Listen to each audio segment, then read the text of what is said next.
เจ้าที่เคารพพระเนนทั้งหลายญาติพี่น้องเพื่อนพ้องสหายสาระบรรยายมีหลายบ่น้อยสารธรรมยามแรงจาริร่ำถ้อยขอเจิญฟังคอยก่อนเตอะโบราณสังขยามีนักมันจะสุดต้อยเจียงหายไปอาตมาม่อนน้อยได้สรงคงไฟ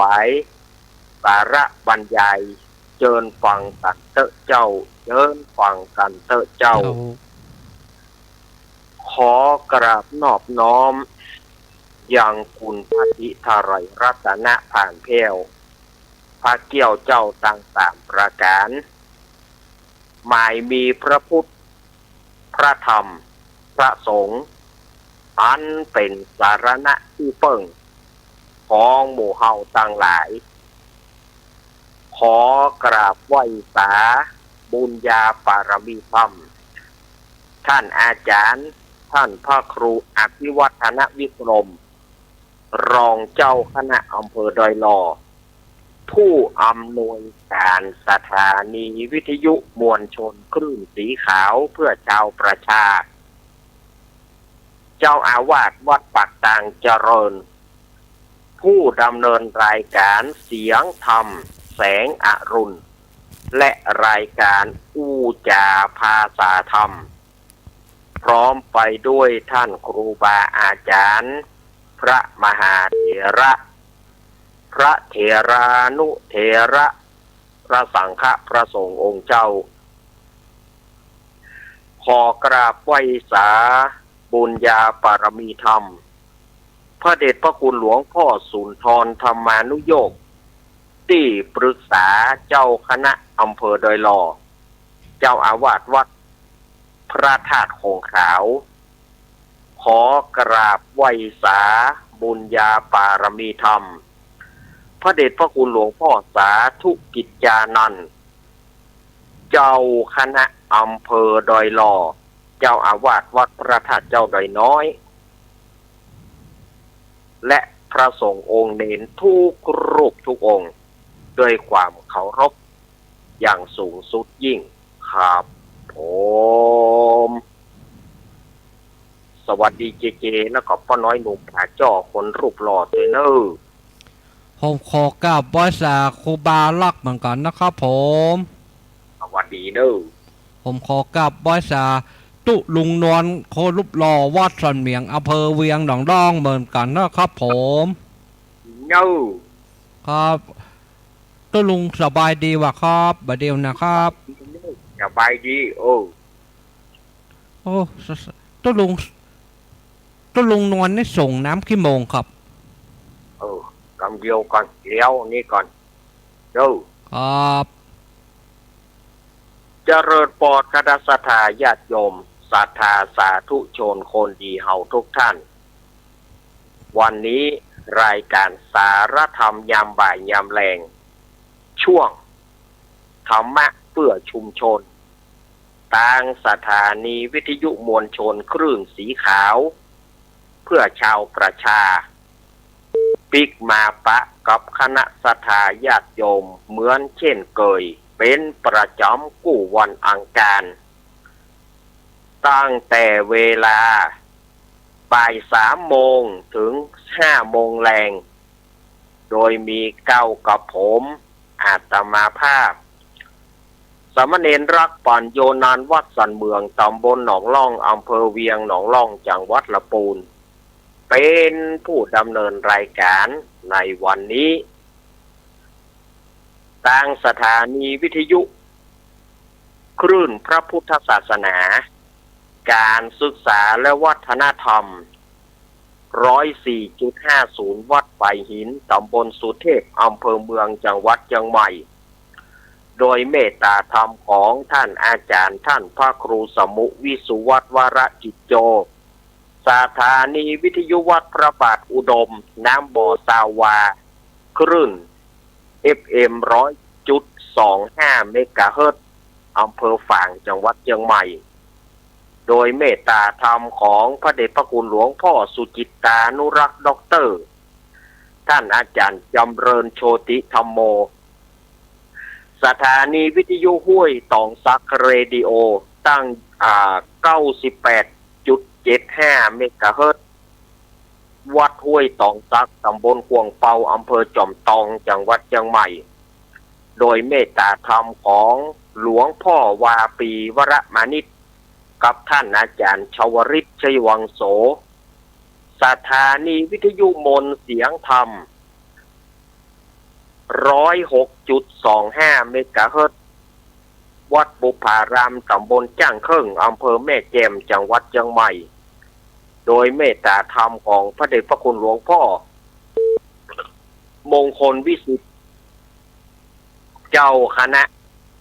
อำเภอแม่แจ่มอันนี้จะฟังกันได้ทั้งแม่แจ่มกัลยาณิวัฒนาเด้อโซนนี้จะฟังได้ทั้งแม่แจ่มแล้วก็กัลยาณิวัฒนาแล้วก็สถานีวิทยุแม่วางเรดิโออำเภอแม่วางจังหวัดเชียงใหม่สถานีวิทยุสีปันเงินเรดิโออำเภอสันป่าตองสถานีวิทยุบ้านแป้นเรดิโอบ้านแป้นอำเภอเมืองจังหวัดลำพูน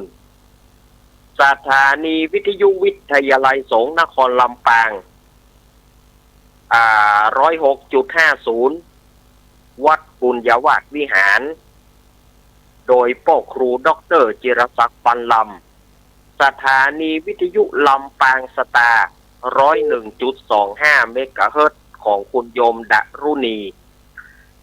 นี่คือรายชื่อรายนามของสถานีวิทยุต่างๆที่เปิ้นได้ลิงก์สัญญาณคือท่านได้ฟังกันตั้งแต่เวลานี้เป็นต้นไปขออนุโมทนาบุญขอบพระคุณครูบาอาจารย์อนุโมทนาขอบคุณ เจ้าหน้าที่ท่านหัวหน้าเจ้าหน้าที่ทุกสถานีช่างเทคนิคช่างคอนโทรลทุกฝ่ายไว้ในโอกาสนี้ตัวมาปะกันวันนี้ เป็นบ่ายของวันอังคารที่25พฤศจิกายนพุทธศักราช2568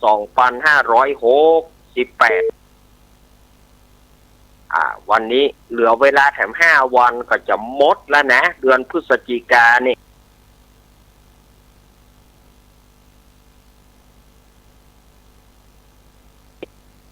ปีมะโรงปีงูใหญ่จะไปแล้วปีงูน้อยจะเข้ามาแถมแล้วจะเป็นงูทองแล้วเนอะปีหน้านี่ก็เป็นปีงูทองปีนี้เพิ่นเฮาว่ามังกรทองปีหน้านี่จะเป็นงูทองเนาะก็จะได้มาถึงแถมแล้วนะวันนี้เดือน3เหนือเดือน3เหนือเดือนอ้ายหรือว่าเดือนเกี่ยงใต้ออกมานี่5 ค่ำว่าเป็นวันอังคารวันนี้ก็ยังถือว่าเป็นวันผีหัวหลวงวันนี้ตามเสียงโจกสลกตามเสียงโจกสลกโยกย้ายก็ยังถือว่าเป็นวันผีหัวหลวงนั่นก็คือผีแวดล้อมปองเอาวันนี้ก็บดีเจนเนอร์ทำการมงคลผีแวดล้อมปองเอาวันนี้ก็ใจบ่ได้เตื้อ สุมาญาติโยมเนอะปิดไม้บัตานจาม สุมาญาติโยมเตอะมันเป็นไม้โทรศัพท์เนาะมันปิดยากเขาเฮ้ย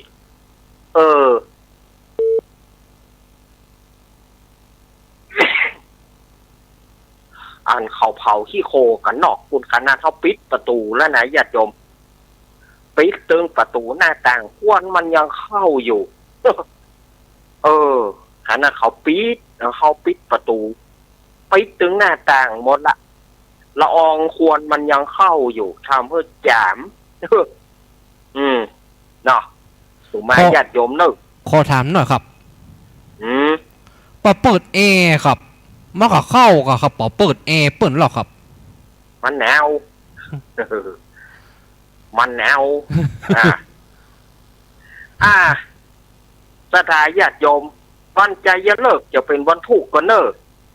วันใจยะเลิกจะเป็นวันพุกเนอลงเรือสำเปาไปแก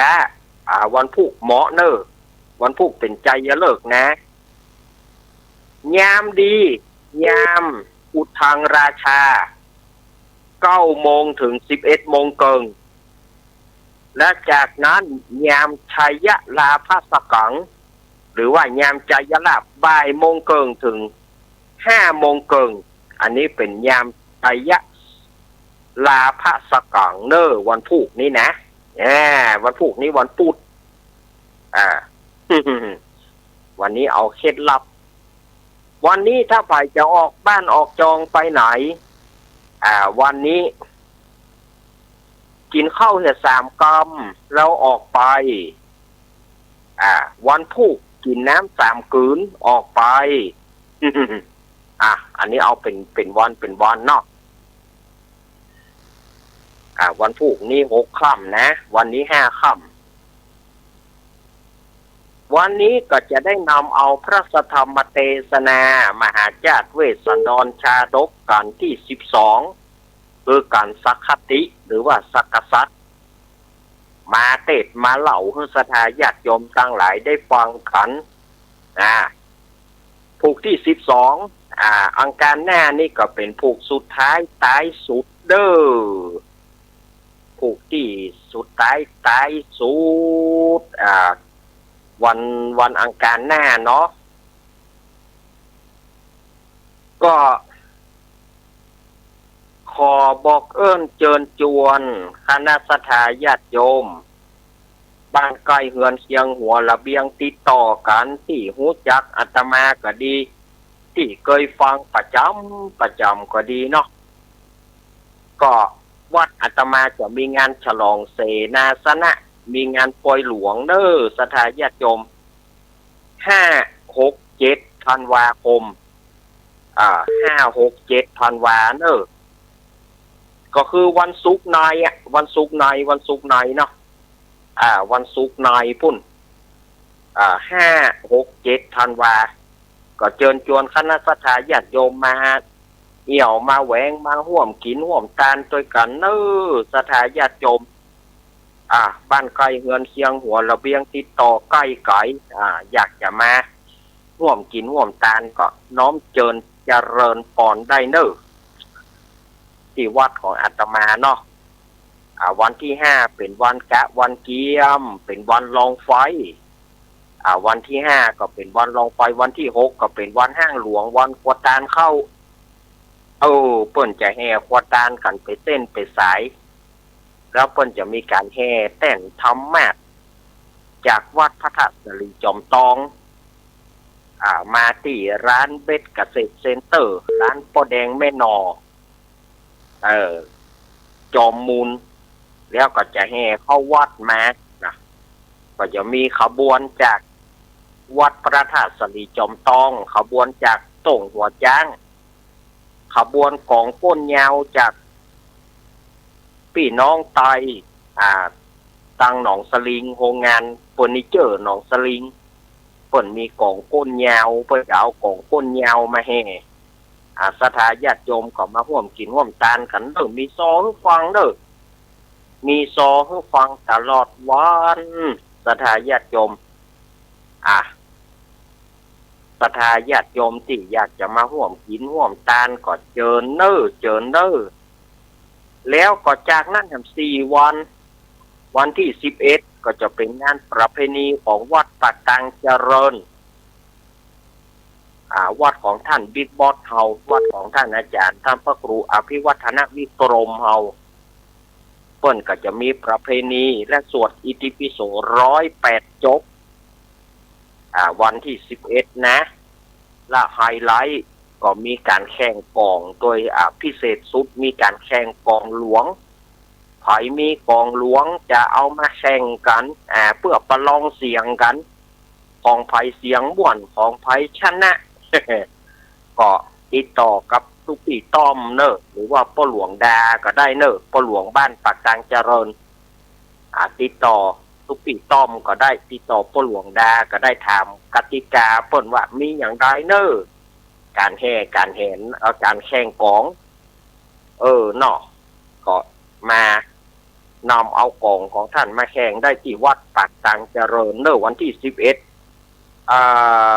ธันวาคมหลังจากงานอาตมาแล้ว4 วันเนาะ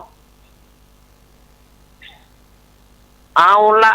เมื่อมาปะกันแล้วศรัทธาญาติโยมอาตมาก็บ่ฮื้อกลาดเกลียวเสียเวลาบ่เชิญชวนคณะศรัทธาญาติโยมได้ฟังธรรมการเทศน์การเล่าธรรมของอาตมาได้วันนี้จะได้นำเอาพระธรรมเทศนากันสักติธรรมมหาจารย์ภูที่12มาเทศน์เอามาเล่าให้ศรัทธาญาติโยมได้ฟังกันในโอกาสบัดนี้สำรัชตาของผู้ที่เกิดปีกุลปีหมูเปิ่งแจ้งเนอไผที่เกิดปีไก่ปีกุลปีหมูเปิ่งแจ้งธรรมผูกนี้เป็นธรรมชะตาของท่านเนอ36คาถา36พระคาถาเอาละเจิญพ่อครูด็อกเตอร์เรียนเชิญพ่อครูด็อกเตอร์จิรศักดิ์ปันลำผู้อำนวยการสถานีวิทยุวิทยาลัยสงฆ์นครลำปางได้เป็นผู้จุดเทียนส่องธรรมเจริญปอนส่วนศรัทธาญาติโยมที่จะจุดคาถาธรรมจะจุดธูปคาถาธรรมเอาไปจุดตั้งนอกเด้อโยมเนอะเอาไปจุดตั้งนอกเอาไปจุดตั้งนอกแล้วก็มีพ่อซักแม่เพนขาวเตี้ยโดยแล้วก็ศรัทธาแม่สุกเกี้ยวสอนศรีนุสรโดยศรัทธาหลายท่านขอปูจากันเทศแม่เขาไปไหวก็ถ้าบ่ไหวก็เอาพ่อซักเอาไปจีทั้งนอกเลยเอาไปจีทั้งนอกเลยนั่น เดี๋ยวควรมันจะขึ้นในห้องส่งนี่ก็ไปมีควรขึ้นในห้องส่งก็เดี๋ยวก็แกนกันแกนกันอักกันเนาะเอาไปจีทั้งนอกเอาไปจุดนอกเลยโยมนั่นสาธุ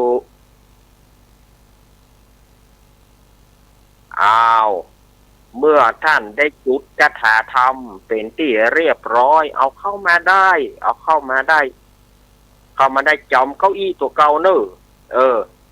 จอมเก้าอี้ตัวเก่าเนอะเก้าอี้ตัวเก่าเอานั่งแถวไหนนั่งแถวไหนไปลู่เก้าอี้เปิ้นนะตัวต้องจำตัวเก่าไว้ว่านั่งเก้าอี้แถวใดตะกี้ เนาะสาธุอนุโมทนาเขาจะได้เตดน้ำเตดธรรมละเนอต่อไปนี้เป็นธรรมกันที่12ชื่อว่าสักขติหรือว่าชักกษัตริย์เนอศรัทธาญาติโยมตั้งจิตตั้งใจฟังธรรมเถอะกันเนอและอาตมาจะได้เทศจะได้เล่าให้ศรัทธาญาติโยมได้ฟังกันเนาะ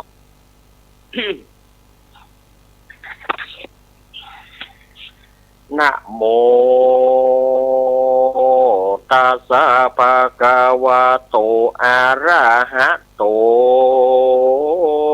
สัมมาสัมพุทธัสสะสาคะโวฟังราโสตุจะแนสัพปุริสะตังหลายตั้งยิ่งใจมวลหมู่อันเข้ามานั่งอันมาเข้าสู่อารามจิเตียนตามถูกใต้เพื่อน้อมไว้ฟังธรรมจงดาจำฟังที่เอาเป็นที่สอนใจนิทานไข่เก่าจี้ตามก่อนกี้เดิมแม่ข อศรัทธามวลหมู่จงตั้งโสตะอยู่ดาฟังไปบัดนี้แหละนะเอาละเน้อ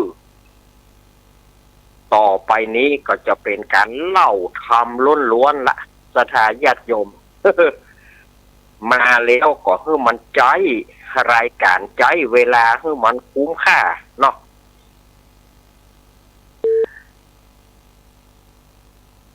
ในผูกที่แล้วเป็นธรรมมหาราชเป็นธรรมมหาราชในธรรมเมื่อวันอังคารที่แล้วอู้ถึงพระเจ้าสนใจหลังจากที่ทรงจากการต้านข้าปู่พราหมณ์นับได้ไทย2 กุมารจากปู่พราหมณ์แล้วก็เกียมดาจะออกจากบ้านจากเมืองไปเพื่อจะไปรับพระเวสสันดรกับนางมัทธี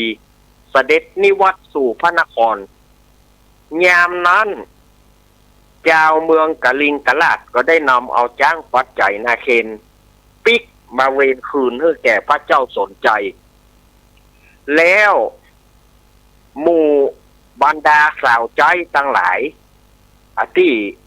พราหมณ์ชูชกจะเอาไปเป็นคนใจเนี่ยผู้พราหมณ์ชูชกมันหวังใจจะเอาไปเป็นเมียมันหมดรวมถึงนางอมิตตาเป็น101สาวทั้งหลายก็เอาข้าวน้ำโภชนะอาหารให้มันกินเอาให้มันกินจนในที่สุดนั้นท้องมันทับมาได้แตกดังโพตายไปเมื่อปู่พราหมณ์ตายพระเจ้าสนใจบอกคือคนตั้งหลายเอาไปบัดเดียวนี้เอาไปเวลานี้อย่าได้เฮือข้ามวันข้ามคืนเอาเมื่อเอาปู่พราหมณ์ไปเสียแล้วก็ซ้ำบ่มีที่เสียบ่มีที่เสียบ่มีที่เผาฝังก็บ่ได้เผาก็บ่ได้ที่ไหนก็บ่มีที่เพื่อจะเสียศพปู่พราหมณ์ตกลงกันไปเสียที่ขี้แห้งเปียงกลางขาขี้กาเปียงหัวเข่าเมื่อไปเสียที่ขี้แห้งเปียงกลางขาขี้กาเปียงหัวเข่าแล้วซ้ำว่าบ่มีตู้เจ้าไปปังสกุลปู่พราหมณ์เฮ้ยเกิดมาตึงตุกตึงยากแต่ตายก็ย่อมบ่ได้ตายดีเท่านั้นเนาะบ่มีตู้เจ้าจะไปปังสกุลไปนิมนต์ตู้เจ้าที่ไหนก็บ่ไปเฮาถึงว่ามาหาเฮาเพเราจะไปปังสกุลเถอะเฮาเผาฮื้อฟรีๆเขาก็บ่แม่บ่เมื่อเขาบ่แม่ก็บ่มีตู้เจ้าจะไปปังสกุลไปได้ตู้เจ้าตนหนึ่งกันอย่างที่ว่านะซ้ำบ่เป็นท่าเป็นทางเหียอันใดก็บ่จ้างสักอย่างสวดอันใดก็บ่จ้างป้อนก็บ่จ้างก็เลยอันนั้นกันเนาะเผาหูนุกหูนับ เนี่ยคือมันแล้วไปอย่าเผาปู่พราหมณ์ไปอันนะลูกแล้วพระเจ้าสนใจก่อให้คนตั้งหลาย12อัคโคเพนีเสด็จจรลีจรจักรออกจากเมืองไปเพื่อจะไปอาราธนาพระเวสสันตรสีกับนางมัทธีวันนั้นทำผูกที่11กันมหาราชก็มาจบตึงนี้ต่อไปก็จะเป็นการสักกติการผูกที่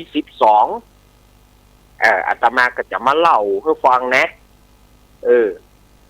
เล่าทำนี่มันต้องเล่าแบบพิสดารถ้าเอาเล่าลวกๆไปสถาญาติโยมก็ฟังแล้วก็มันบ่ม่วนมันก็ต้องมี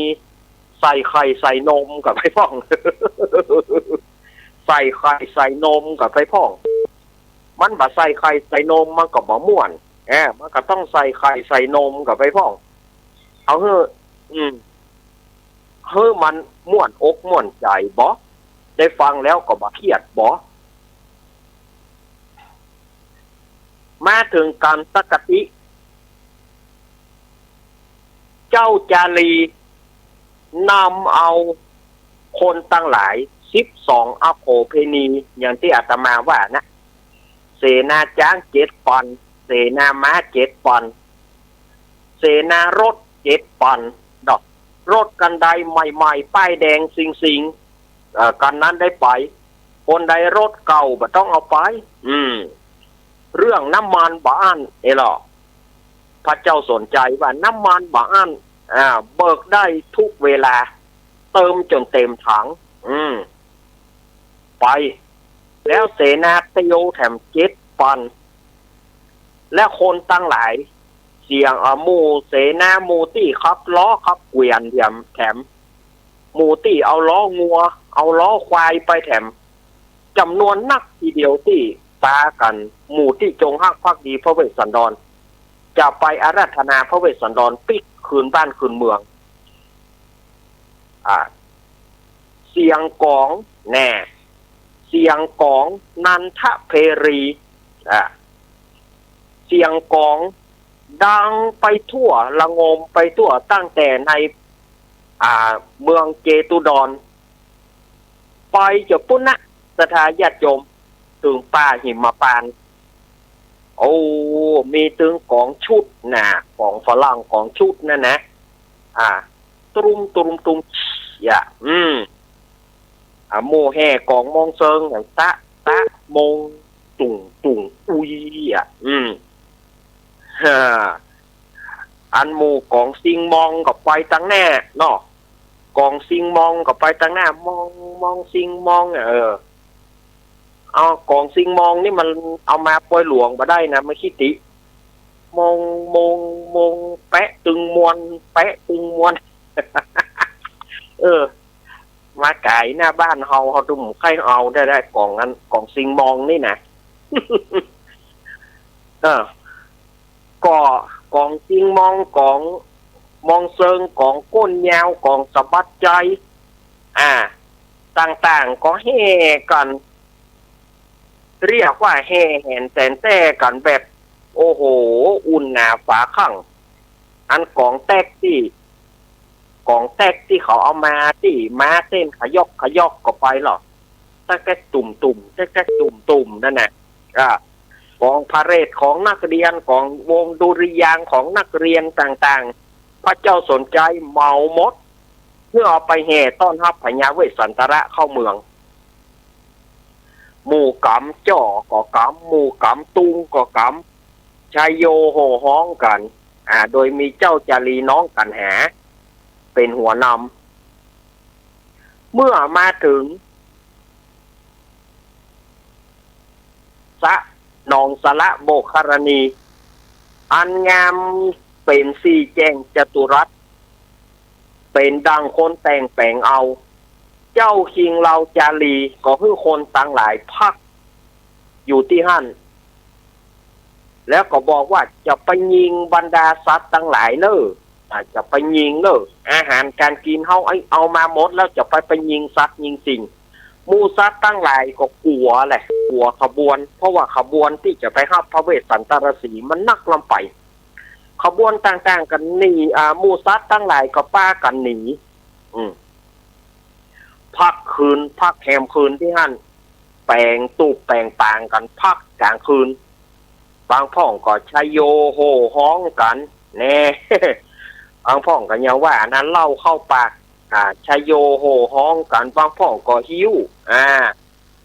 บางคนก็งัดความเป็นลูกพ่อใจออกมาเมื่อมากินเหล้านี่มันเป็นอย่างนะกินเหล้าออกมาพ่อใจบ้าเงี้ยแน่อันมูไม่ยิงกับพอดีเหมือนกันนะใส่เหล้าไปพ่อใจเจ้าเรื่องของตัวลูกมันเจ้าเรื่องของตัวลูกเนาะมูไม่ยิงกับพอหมอกนะกินเหล้าเข้าไปพ่อใจไม่เจ้าเรื่องของตัวเมื่อใดวะเนาะมูนี้กับเซียวบอกเข้าเรื่องนะเนาะที่นี่ก็ปากันชโยโห่ฮ้องบางคนก็ฮ้องเพลงกันแน่มันหน้าหนาวลูกบางพ่อก็ว้าวจะตัวอยู่ลุยยาวน้องกุยเอายังไม่เห็นใจบวางจะเฮียนพ่อครูสุรพลมันเฮียนบ่ได้เนาะ ว้าวจะตัวอยู่ลุยเอาน้องกุยเอาพ่องก็พ่องก็ซอพ่องก็จ้อยตามวิถีชีวิตของไผ่ของมันพ่องก็เล่าข้าวนะเสียงอึดเอาเสียงอึดเอาดังไปถึงอาสลมของพญาเวสสันตรราศีกับพระนางมาทียามนั้นพระเวสสันตรสีได้ยินเสียงคนตั้งหลายอดเอาก็เลยบอกกับนางมาทีว่านางมาที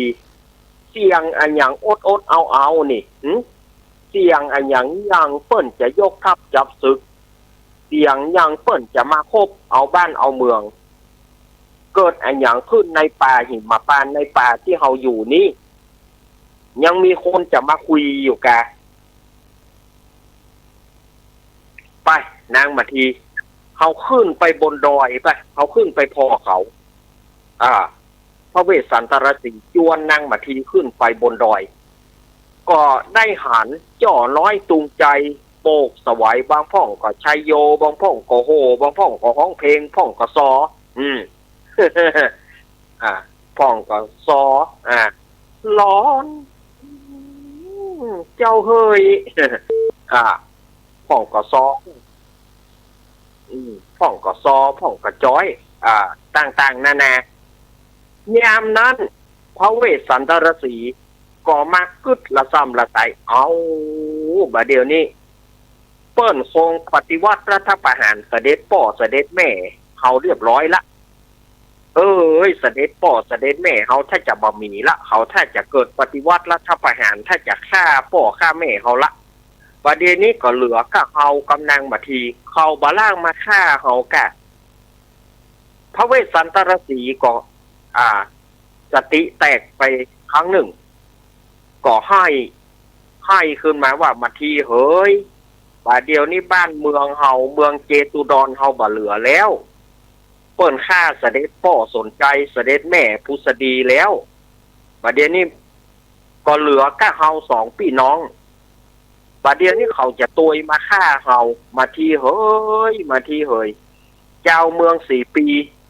ยังมาใจให้ใจดำปะล่ำไปเหลือฆ่าพ่อฆ่าแม่เฮาแล้วยังปอจะมาตุยฆ่าเฮาสองพี่น้องนี่แหละมาทีเฮ้ยเดี๋ยวนี้เปิ้นปฏิวัติรัฐประหารแล้ววิหารเปิ้นจะเอาแป้งรองเข้าตู้เจ้าจะเอาไปเลี้ยงหมูเอามาเลยมาเตอร์ตู้เจ้าจะไปเลี้ยงหมูนี่นะม่วนคำแล้วแหละแป้งหมูกระทะตุงวอนเนอะมั้งเนาะแป้งหมูกระทะตุงวอนหัวลาบหมูตุงวอนเนอะมั้งเลี้ยวใจดีเนี่ยยามนั้นนางมาทีได้หันจ่อน้อยตุงใจได้หันอย่างต่างๆก็เลยบอกว่าโอ้เสด็จปี้ไผว่าเสด็จปี้เป็นถึงเจ้าฟ้ามหากษัตริย์เสด็จปี้เป็นถึงพระฤาษีไผว่ามาให้เสด็จดักเหียที่เสด็จปี้หันคนตั้งหลายมานั่นนะเปิ้นบ่ใจมาฮบเอาบ้านเอาเมืองเด้อเสด็จปี้เปิ้นจะมาทูลเจิญเอาเสด็จปี้เสด็จนิวัตสู่พระนครศรีวิราชอย่างเก่าอย่างหลังเปิ้นจะมาทูลเอาเสด็จปี้ติ๊กไปเป็นเจ้าพญาศรีวิราชในเมืองเจตุดรอย่างเก่าอย่างหลังเสด็จปี้อย่าทรงกำแสงนะเพคะไผว่าสะเตื้อเป็นเพียงเจ้าฟ้ามหากษัตริย์ให้บ่เข้าเรื่องอย่ากันแสงนะเพคะโอ้ดักนี่หรอดักพี่หรอฉันบอกว่าดักยังไงล่ะดักหมอนั่นเอาละอ่อนไทยมาเลี้ยงเอาหลานเป็นไทยเนาะทีนี้หลานมันให้หลานมันให้โอ้ดักกระเดียวยายจะบอกว่าเตะสูกคือหลานมันซ่อมบอกหูกามฮะเอาอยู่ติ๊กดักนะบอกว่าดักหลานมันซ่อมเอาอยู่ง่าเนี่ย เนาะทีนี้เมื่อนางมาทีอู้อย่างอันพญาเวสพญาเวสสันตรสีก็หันว่าถ้าจะแต้มาทีก็เลยจวนนางลงมาเข้าสู่อาสลมพระปณศาลายามนั้นพระเจ้าสนใจก็บอกกับนางพุทธดีว่าแม่มันเฮ้ยพุทธดีบาดเดียวนี่นะถ้าเราเข้าไปหากันตึงมดเนี่ยลูกก็จะดีใจจะปากันให้และจะปากันสลบตายบาดเดียวนี้เขาจะไปก่อนนางก้อยตวยไปเมื่อลุนแล้วเจ้าจารีน้องกันหาหลานก้อยตวยไปแห่งกำเนิดเขาจะเข้าไปก่อน พระเจ้าสรีสนใจกอดจารีจรจักรนี่ล่ะจารีจรจักรเดินเสด็จโดยเตียวพระที่นั่ง อู้อย่างใดเสด็จโดยเตียวพระที่นั่งเสด็จพระราชดำเนินนี่กันเนาะถูกเสด็จโดยเตียวพระที่นั่งนี่เสด็จพระราชดำเนินด้วยพระบาทเป่าเตียวเข้าไปที่อาสลมศาลาของพญาเวสสันตรสียามนั้นพระเวสสันตรสีได้หันพระเจ้าสนใจโหนางมาทีนั่นเสด็จป่อนี่เสด็จป่อสนใจกำลังมานี่ทั้งพระเวสสันตรสีครับนางมาทีก็เข้าไปนางมาทีก็ไหว้ข้าเดชเสด็จป่อขอเดชะเสด็จป่อเพคะ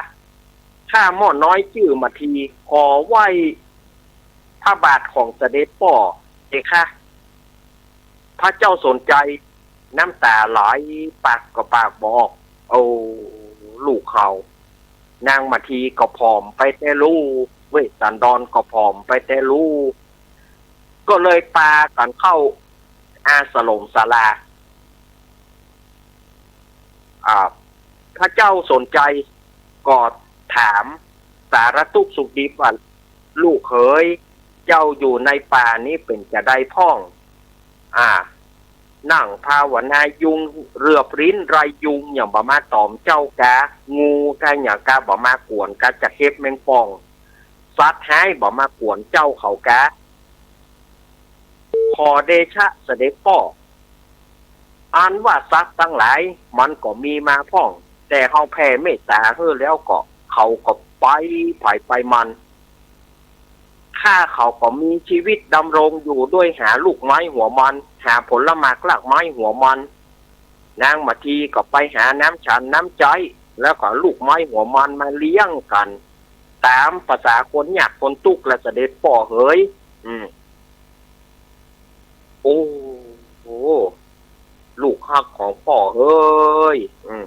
เจ้าอย่าได้กระแทกแดกดันป่อเนี่ยอันป่อพิษไปแล้วล่ะพระเจ้าสนใจนะป่อพิษไปแล้วพิษเป็นครูแก้ตัวใหม่สิลูกล่ะแก้ตัวใหม่สิลูก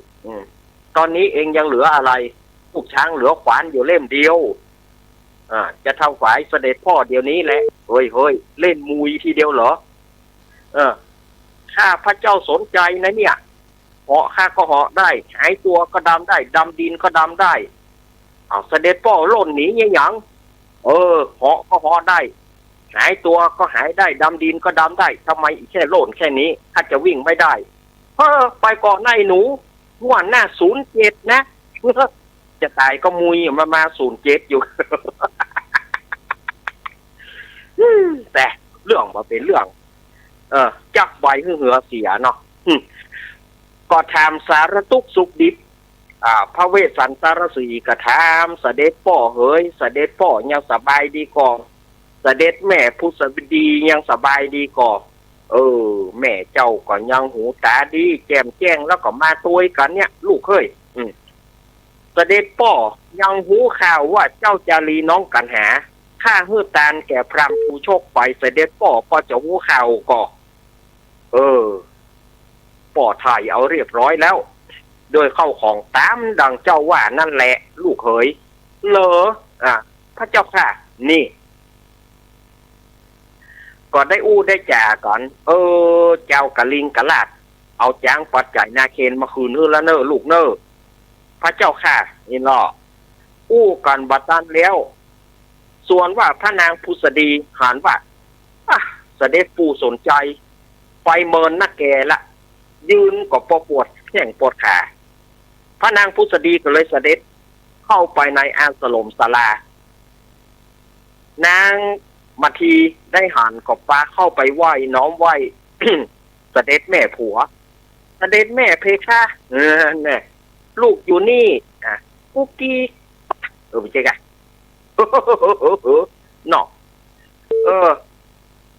ชักจะจักไปเหงื่อเสียไปจริงๆกันได้สักกรรมหนึ่งเมื่อสองกุมารได้อู้กับไม่ใช่สองกุมารลูกปะไปไหนล่ะหอเมื่อพญาเวสสันตระนางมาทีพระเจ้าสนใจกับพระนางพุษดีอู้กันเจ้าจารีน้องกันหาก็หานว่าสมควรแก่การเวลาเจ้าจารีน้องกันหาก็เสด็จเข้าไปในศาลานางมาทีได้หันเจ้าจารีน้องกันหาโล่นเข้าไปไหว้โล่นเข้าไปฮับเอาโล่นเข้าไปฮับเอาทั้งนางมาทีเจ้าจารีน้องกันหาดีใจฮกกษัตริย์ดีใจที่ได้ปะกันอู้อย่างบอกก็เลยให้ปากันเต้าล้มปากันสลบตายลืมปากันสลบตายตึงฮกกษัตริย์ไปบปอคนตั้งหลาย12อโคเพนีอันมูนี้ก็ปากันโก้นลงมดเหมือนดังไม้เต้าปากันโก้นลงมดนั่นที่จะหายาหอมยาอมยาดมยาหมองไปโตนเจ้าพญานนะพนาฏไปโก้นตายซะก่อนมดยามนั้นหินปันทุกัมพลศิลาอาจของพญาอินกบวันดานฮ้อนแข่งกระด้างซึ่งหินปันทุกัมพลศิลาอาจของพระอินเนี่ยปกตินิ่มอ่อนเหมือนสำลีนิ่มอ่อนหนังม้วนแต่วันนั้นที่หนังของพญาอินเนี่ย ที่หนังของพระอินเนี่ยหินปันทุกัมพลศิลาอาจบานดานแข่งกระด้างพระอินฮ้อนโกนโยกพระอินก็มาส่องดูเกิดอะไรขึ้นอีกเล่าเนาะในเมืองชมพูมนุษย์เนี่ยเกิดอะไรขึ้นเนาะพระอินนี่มีตาถึงปานหน่วยโอ้ใช่เหลือตาบรรนัดเกี่ยวกันเนาะใช่เหลือตาบรรนัดก็บอกพญาอินก็เลยส่องดูโอ้ตายละพระเจ้าสนใจพระนางมาทีเจ้าจารีน้องกันหาไม่ใช่เถอะเลี้ยงลำดับบรรทุกสุมาเถอะพระเจ้าสนใจพระนางพุษดีพระเวสสันดรนางมาทีเจ้าจารีน้องกันหาสลบตายไปอับบุคคล12อโคเพนีป้ากันตายหมดฉะนั้นเราต้องช่วยเหลือเราต้องช่วยเหลือมันเป็นอีเกมอ่ะ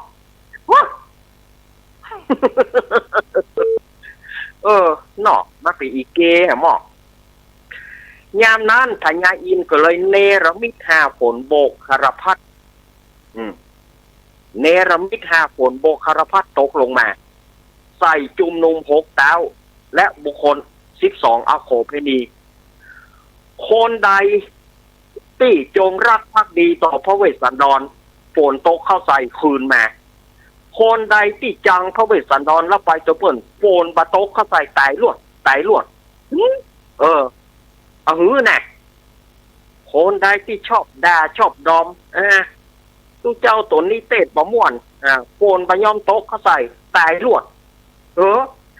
ไม่ใช่กะสุมาเนอะเล่นบะได้แต่เนอะเล่นบ่เป็นเรื่อง5ฝนโบกคารพัดเนี่ยคนใดขจุ่มขเย็นฝนตกเข้าใส่คนใดที่บ่ขจุ่มขเย็นฝนบ่ตกเข้าใส่คนใดที่ดีต่อพระเวสสันดรฝนตกเข้าใส่คืนมาหมดหมู่คนที่จังพระเวสสันดรฝนต้องบ่ตกเข้าใส่ตายลวดสถานญาติโยมเมื่อจุ่มนม6 กษัตริย์แล้วบุคคลทั้งหลายฟื้นคืนมาแล้วพระเจ้าสนใจก็ ได้สติขึ้นมาได้สติฟื้นคืนสติขึ้นมาก็เลยขออาราธนาพระเวสสันดรบอกว่าลูกเวสสันดรเฮ้ยบาดเดี๋ยวนี้ถึงกาละเวลาหมู่เฮาก็คืนกันมาแล้วพ่อขอนิมนต์ลูกศิษย์ไปเพื่อไปเสวยราชในเมืองเชตุดรอย่างเก่าอย่างหลังไปเป็นเปื้อนไปเป็นเจ้าแห่งม้าเกี้ยวใส่อันคำไปเป็นเจ้าอาวาสแห่งเมือง4 ปีเจ้าอย่ามาทะรงเครื่องฤาษีอันเหม็นสาบอย่าไปมัวฮึบอย่าภาวนานางมาทีละขอกันลีที่เกี่ยวหน่วยไม้กับตั้งกระเช้าใส่หัวมันเจ้าจงละอย่าเตอะ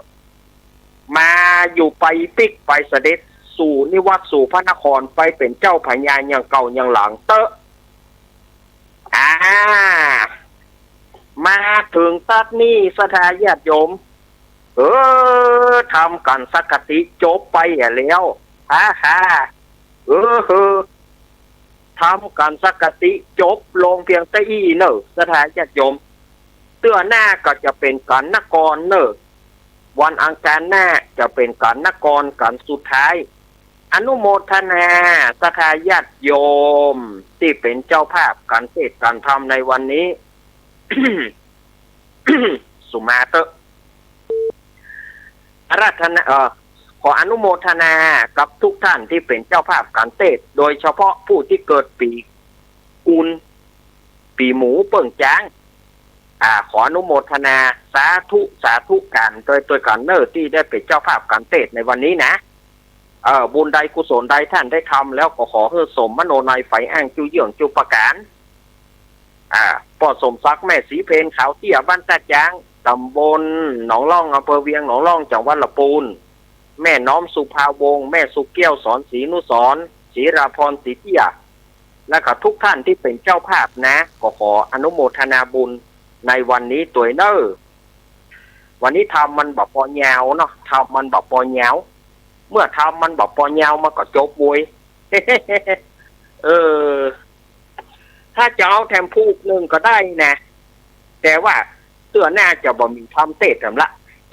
ยุดไว้พ่องยุดไว้แต่งเชื้อมันพ่องเนาะยุดไว้แต่งเชื้อมันพ่อง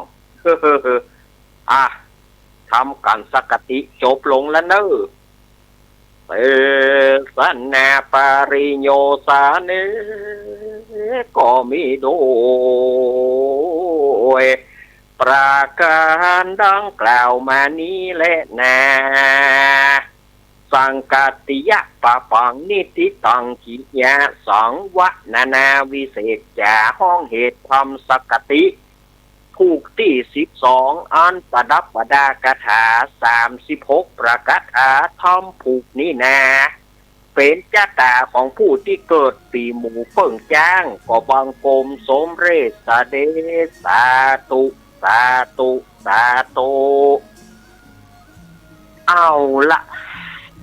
ทำมาก็ได้จบมาถึงแต่อีนอเดี๋ยวจะตันเวลาให้สถาญาติโยมได้ประเคนก่อนนี่บัตานบัตานไม่พูดแซจะให้สถาญาติโยมได้ประเคนสั่งก็ไม่พูดแซละบัตานละ เอายังไงโอ้ยพักนี้เป็นอย่างไปเนี่ย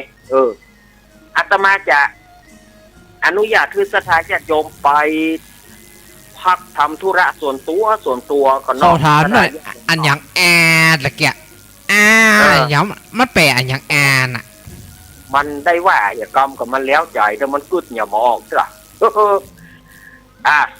อนุญาตให้สถาญาติโยมได้ไปพักผ่อนตามอัธยาศัยกำเดียวก็มาปะกันส่วนท่านที่จะประเคนสังฆทานเตรียมไว้เตรียมสังฆทานของท่านเอาไว้ต่อหน้าท่านเตรียมสังฆทานต่อหน้าท่านเอาวางสองหน้าท่านจะไปฮื้อไฟนะเอาวางต่อหน้าท่านแล้วก็กำเดียวอาตมาปะกับช่วงที่2ก็จะได้ประเคนสังฆทานโดยพร้อมเพรียงกันเอาอนุญาตปล่อยแถวสถาญาติโยมไปพักก่อนอาตมาก็จะพักก่อน พักก่อนก็เดี๋ยวค่อยปากันในช่วงที่สองเอาเจเปลี่ยนแผ่นสปอร์ตเปลี่ยนแผ่นสปอร์ตกำเดียวจะมาเข้ารายการต่อไปเจริญปอน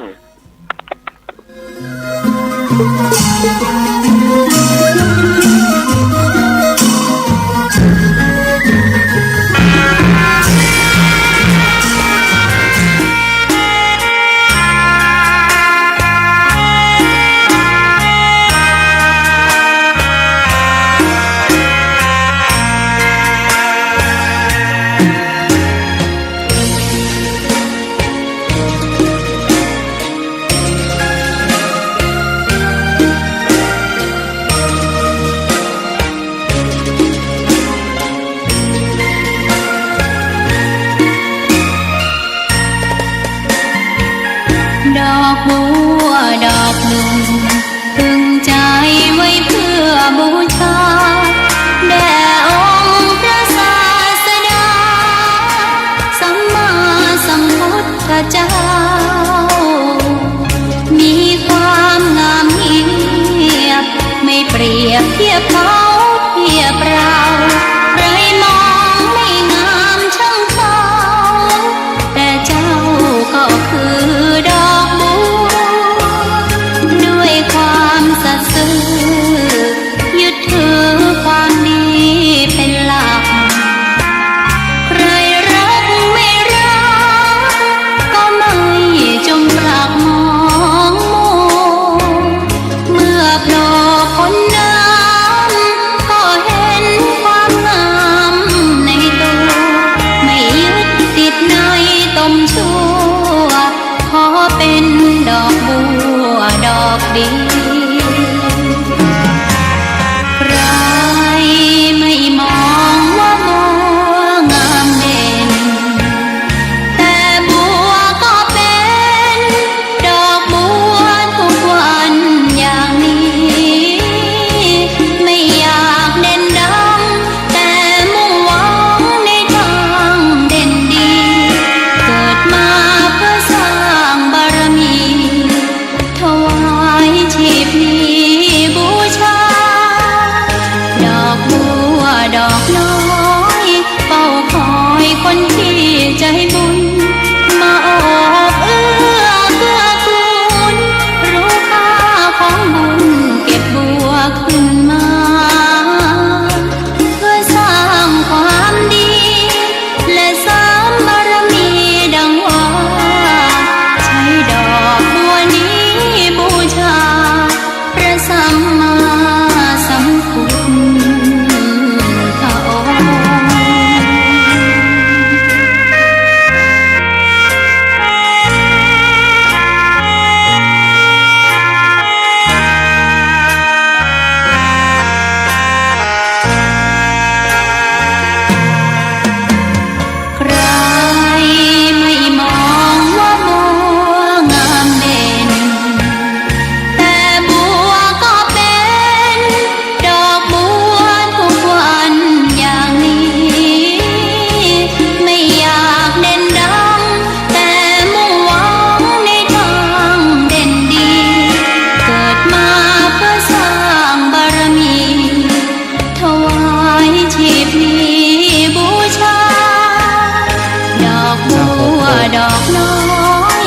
องค์ คอยคนที่ใจบุญมาโอบเอื้อเพื่อคุณรู้ค่าของบุญเก็บบัวขึ้นมาเพื่อสร้างความดีและสร้างบารมีดังว่าใช้ดอกบัวนี้บูชาพระสัมมาสัมพุทธ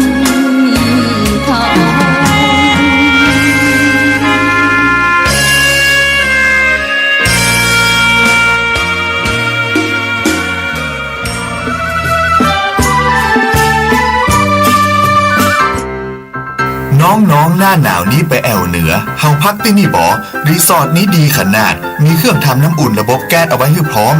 แต่ก็ต้องระวังเนอะเครื่องทำน้ำอุ่นระบบแก๊สมีคนตายมาหลายรายแล้วจะอั้นเลยกะอ้ายก็นึกภาพเอากะ เปิดเครื่องทำน้ำอุ่นระบบแก๊สในห้องน้ำถ้าบ่มีพัดลมดูดอากาศการหมุนเวียนของออกซิเจนมันจะดีได้จะใดในเมื่อการเผาไหม้บ่สมบูรณ์ก็เกิดการสะสมแก๊สคาร์บอนมอนอกไซด์สูดดมเข้าไปมันจะไปจับกับเม็ดเลือดแดงและทำให้เม็ดเลือดแดงจับกับออกซิเจนได้น้อยลงเมื่อออกซิเจนเข้าไปถึงปอดก็จะย่าให้คลื่นไส้เมาหัวหายใจยากจนถึงขั้นเป็นลมแล้วก็ตายได้โดยเฉพาะคนที่มีโรคประจำตัวเช่นโรคหัวใจโรคเลือดจางหอบหืดถุงลมโป่งพองโรคความดันโลหิตสูงซึ่งจะมีโอกาสสูงกว่าคนอื่นน่ากลัวขนาดเนาะมันก็บ่ถึงขนาดนั้นถ้าหากรู้วิธีคือถ้าอาบน้ำด้วยเครื่องทำน้ำอุ่นระบบแก๊สบอดี้อาบเกิน10 นาทีจะต้องเปิดพัดลมระบายอากาศหรือเพื่ออากาศถ่ายเทได้ดีอันนี้ก็จะช่วยได้นักถ้าหมู่เฮาแค่หูข้อมูลเพิ่มเติมโทรสอบถามได้ที่กลุ่มสื่อสารความเสี่ยงและพัฒนาพฤติกรรมสุขภาพสำนักงานป้องกันควบคุมโรคที่1เชียงใหม่053-140-774-6หรือสายด่วน1422จนเครียดกินเหล้าจนเครียดกินเหล้าจนเครียดกินเหล้าจนเครียดกินเหล้าจนเครียดกินเหล้าจนเครียดกินเหล้าก็เลยยิ่งก็เลิกสิเหล้าอ่ะเลิกเหล้าเลิกจนเริ่มต้นเข้าไปสายนี้สายพ่วงมหาโหมสักกรรมนะครับ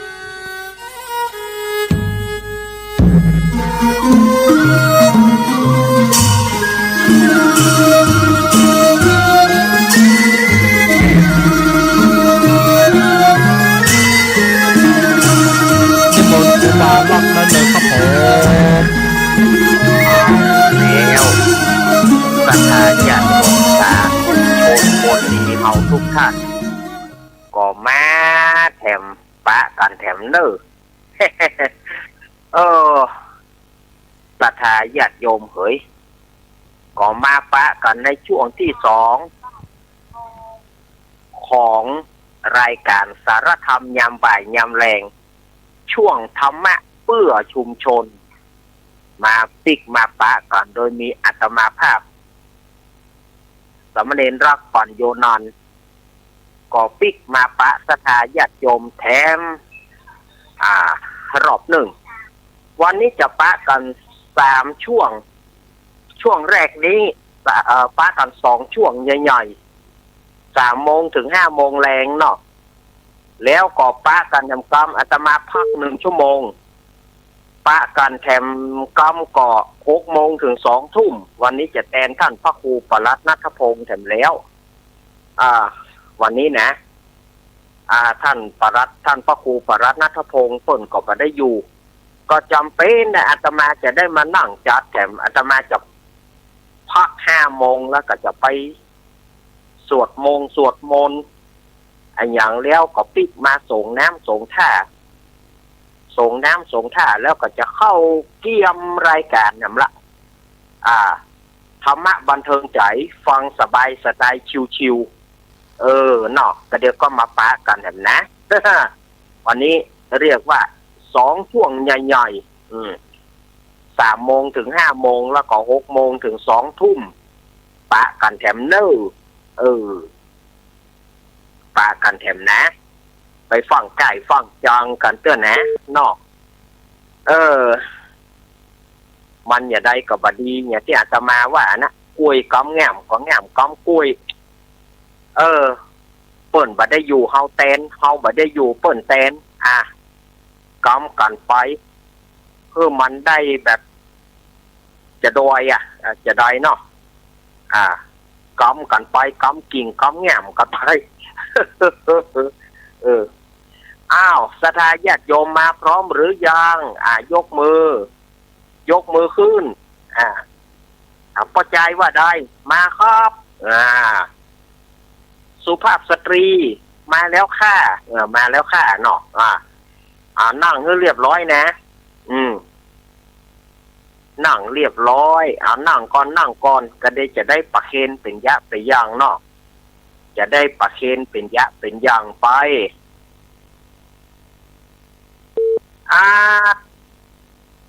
ต่อไป เมื่อท่านทั้งหลายนั่งเป็นที่เรียบร้อยพ่อครูดร.จิรศักดิ์ปันลำได้ถวายการพระพุทธพระธรรมเอาลวดเลยเด้อ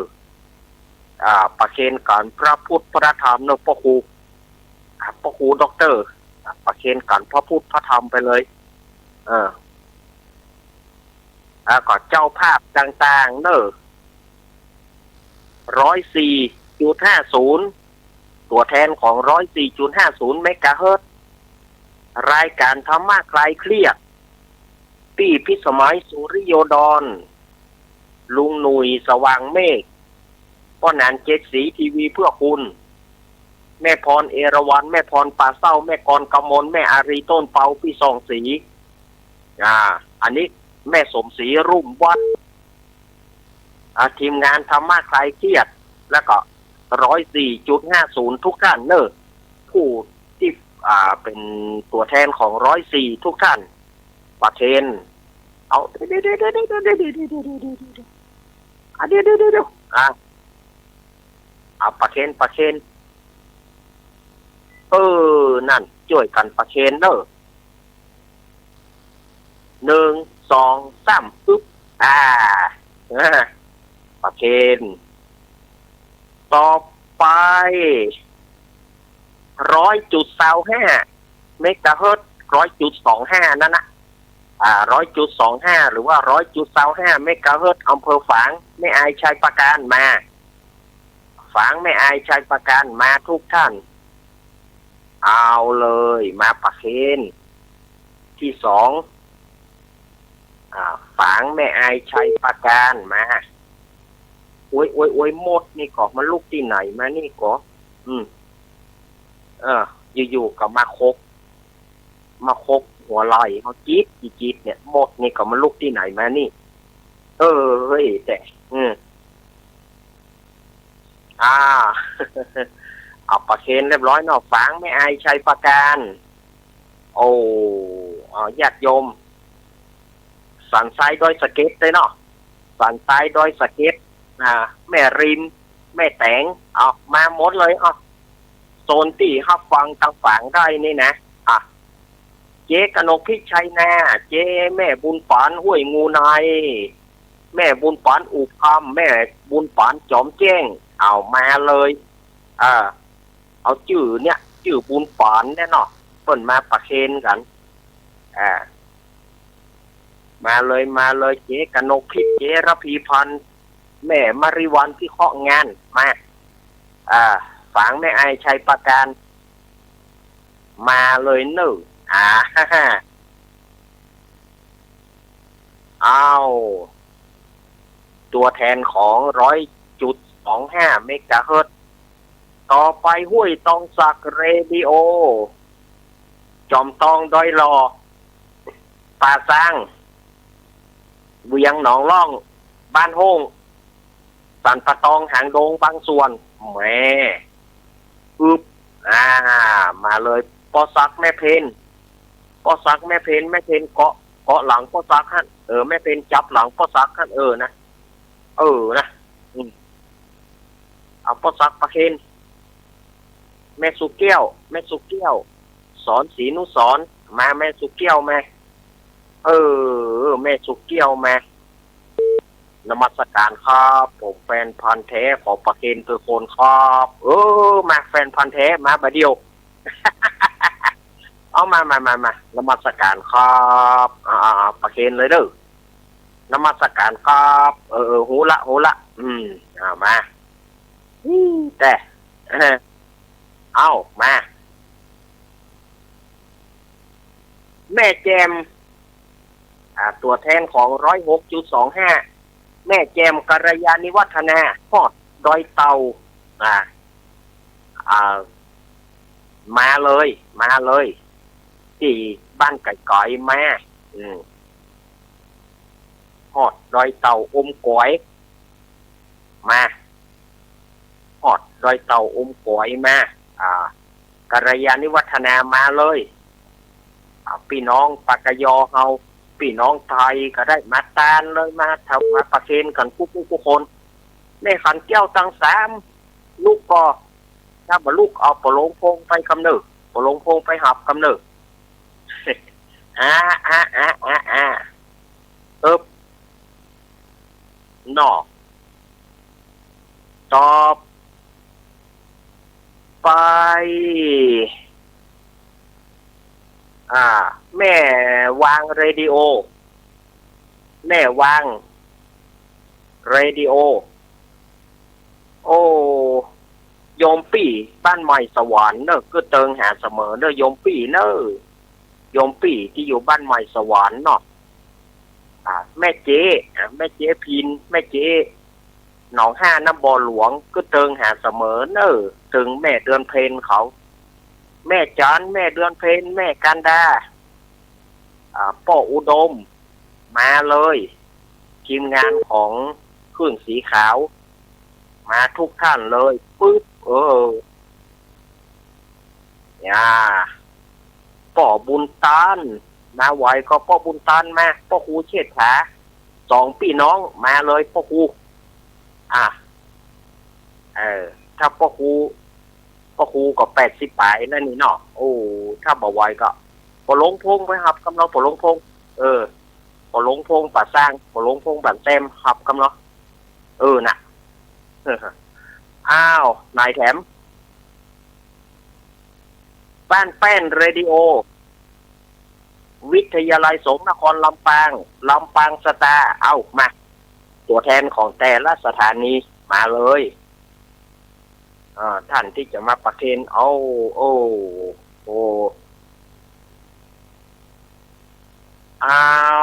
ละเมื่อท่านทั้งหลายได้ประเคนไปที่เรียบร้อยแล้วบอกประเคนไปที่เรียบร้อยเนาะสาธุเตรียมน้ำหยาดเนอท่านอาจารย์เมื่อใดท่านอาจารย์จะมีกิจกรรมต้องรอภาษาหน้ากันนะโยมเนอะกิจกรรมต้องรอภาษาหน้าต้องรอช่วงเข้าพรรษาก่อนเนาะต้องรอเข้าพรรษาก่อนมันยังบ่เข้าพรรษาเสื้อเฮาก็บ่มีกิจกรรมวันพระวันศีลเตื้อเข้าพรรษาเมื่อใดเมื่ออ่านนะจะมีกิจกรรมเข้าวันพระวันศีลมีกิจกรรมเตะน้ำเตะธรรมกันมาสถาญาติโยมเนอเอาปอนเนอยะถาวาริวหาปุราปริปุเรนติสาครังเออุปคปติอิทิตังปฏิตังตุมหังคิปะเมวะสมิกตุตะเพปุเรนตุสังกปาจันโทปนารโสยถามณีโจติรโสยถาจายติทิธานังลาพังโสติภคยัง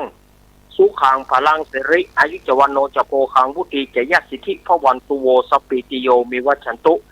สัพพโรโกวินาสตุมาเตภวะจนทารโยสุขีติกายุโกวะอภิวาทนาสิริสานิจังวุธาปัจจายโนจตารโรธรรมาวัฏันติอายุวันโนสุขังพระลังสาธุเอาเป็นบัวระมวลเรียบร้อยโชเฟอร์สารถีโชเฟอร์ที่ฮับพระคุณเจ้าแม่เอาสังไปเอาสังไฟสังไผ่สังมันเอาไปโวย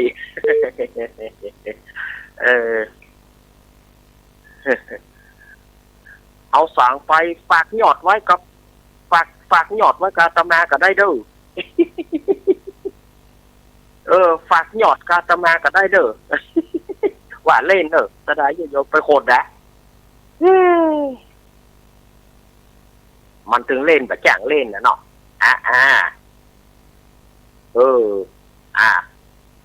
เอาศรัทธาญาติโยมครับพระคุณเจ้าไปเอาสังไป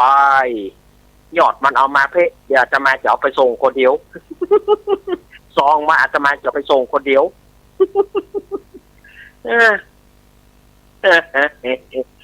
ซองนั่นเป็นของตู้น้ำคุไปของขยมว่าเล่นว่าได้เด้อมันมีสาระประโยชน์นะเอาบอ เดี๋ยวเขาจะเอาอย่างมาเล่าดีกว่าเดี๋ยวนี้เนาะละครเพลงก็เล่นบ่ได้ต้องหอดบ่เดียวเนี่ยง่อมนะแต่ลุงไอ้ก็เดือดหาหน้าลุงไอ้ก็โตยมาเดือดเมื่อได้เพิ่นจะโพสแต่ท่านอาจารย์ก็บอกฮู้นะลุงไอ้เฮ้ยเนาะเมื่อใดก็บอกฮู้นะพอไปก่อน บากล้าจะไปถามท่านบิ๊กบอสกลัวท่านบิ๊กบอสจะด่าหัวก็จะไปถามท่านบิ๊กบอสเหมือนกันก็กลัวท่านบิ๊กบอสจะด่าหัวบอกหูอย่างกำเลี้ยวกากำเดียวศักดิ์สิทธิ์นะ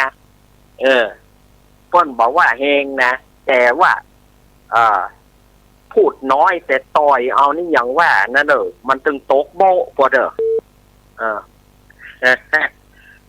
พูดน้อยแต่ต่อยมากๆเลย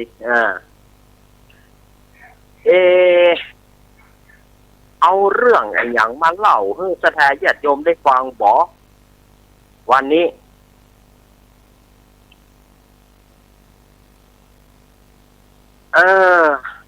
เดี๋ยวก็เนอะกำลังเสาะหาเรื่องที่จะเอามาเล่าให้สถาญาติโยมได้ฟังจะเอานิทานเรื่องอย่างแห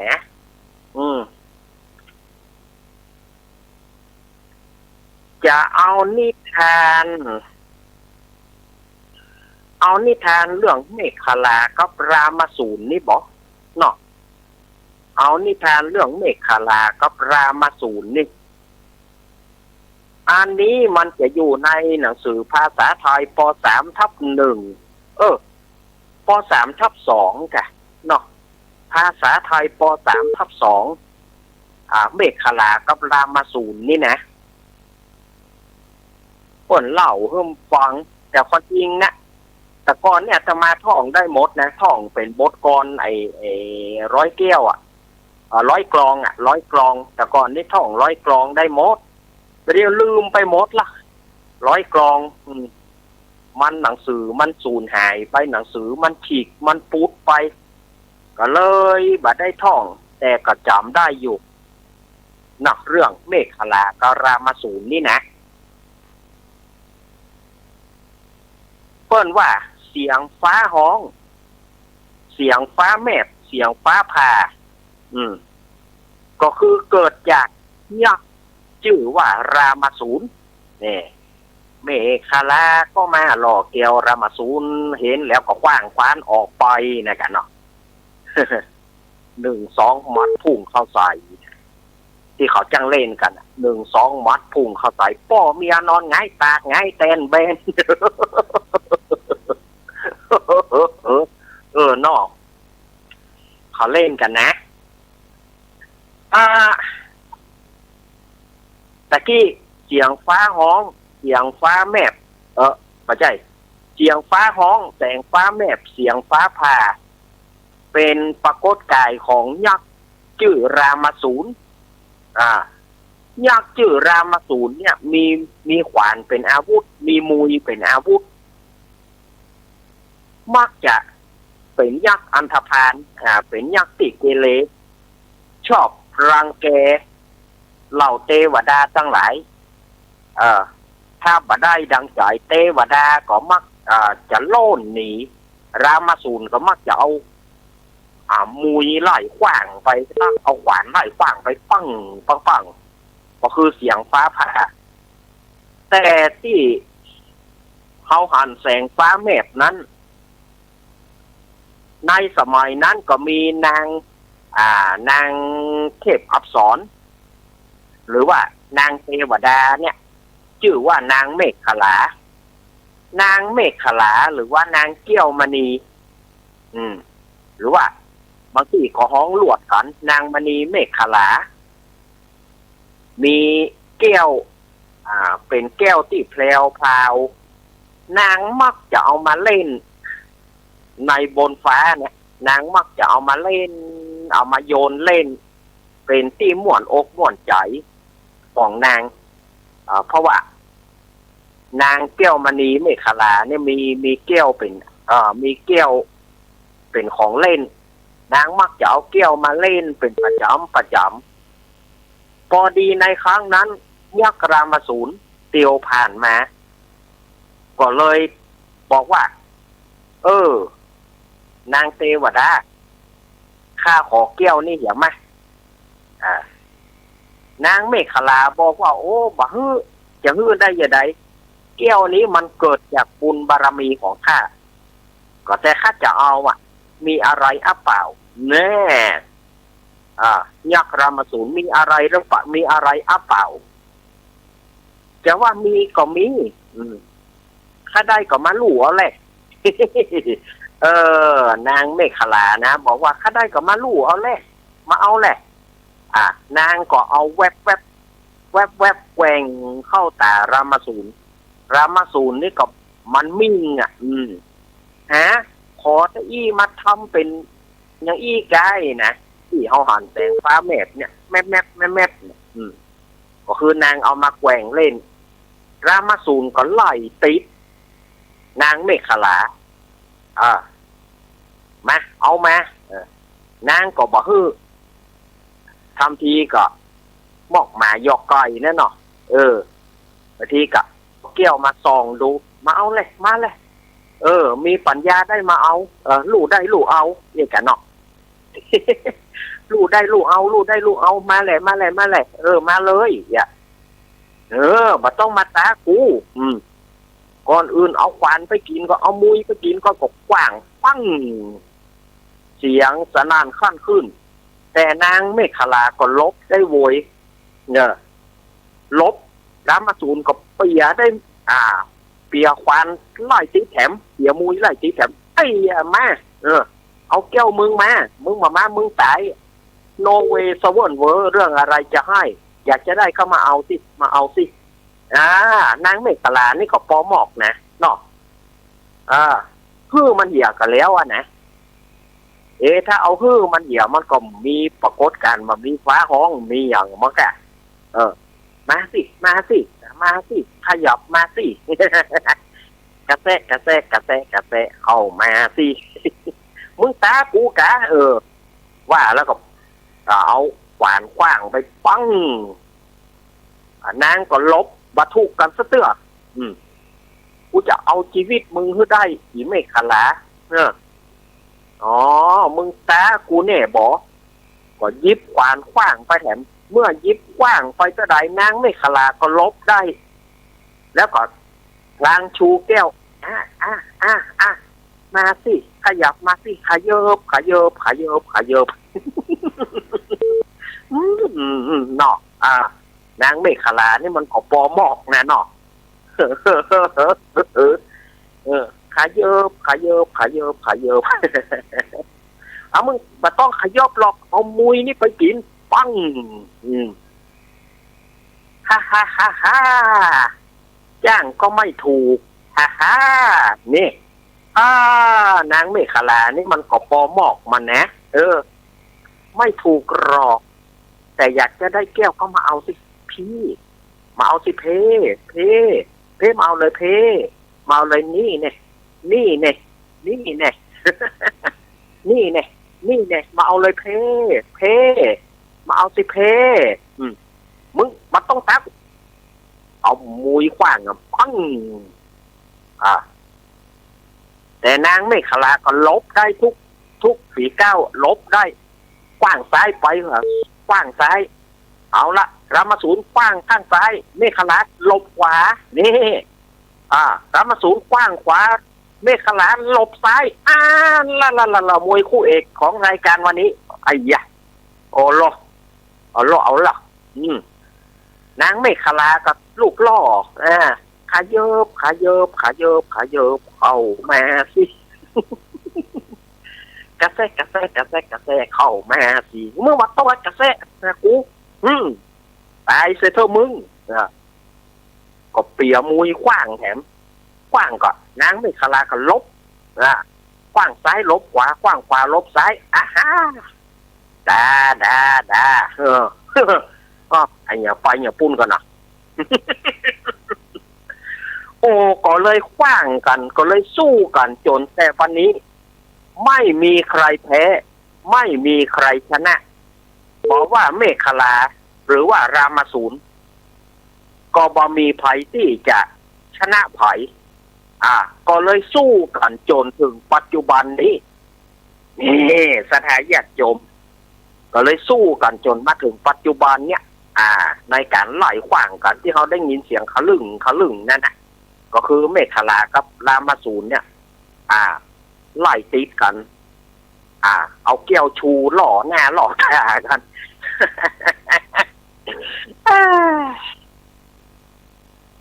เนาะแล้วอีกปีที่แรงล่ะมันถึงจะได้กันมันก็คงบ่มีไผได้ล่ะมันก็คงจะเป็นอย่างนี้มาจนถึงตราบชั่วนิดนิรันดร์ตราบชั่วนิดนิรันดร์เนาะ อันนี้นะเมฆขลากรามาสูรอันนี้นิทานสั้นเนอะนิทานใบเงาม่วนอย่างเดียวบ่นางเมฆขลามันเล่นหน้ายักษ์รามาสูรบ่ มันก็ม่วนไปอีกอย่างเนาะสถาญาติโยมม่วนไปอีกอย่างเนาะ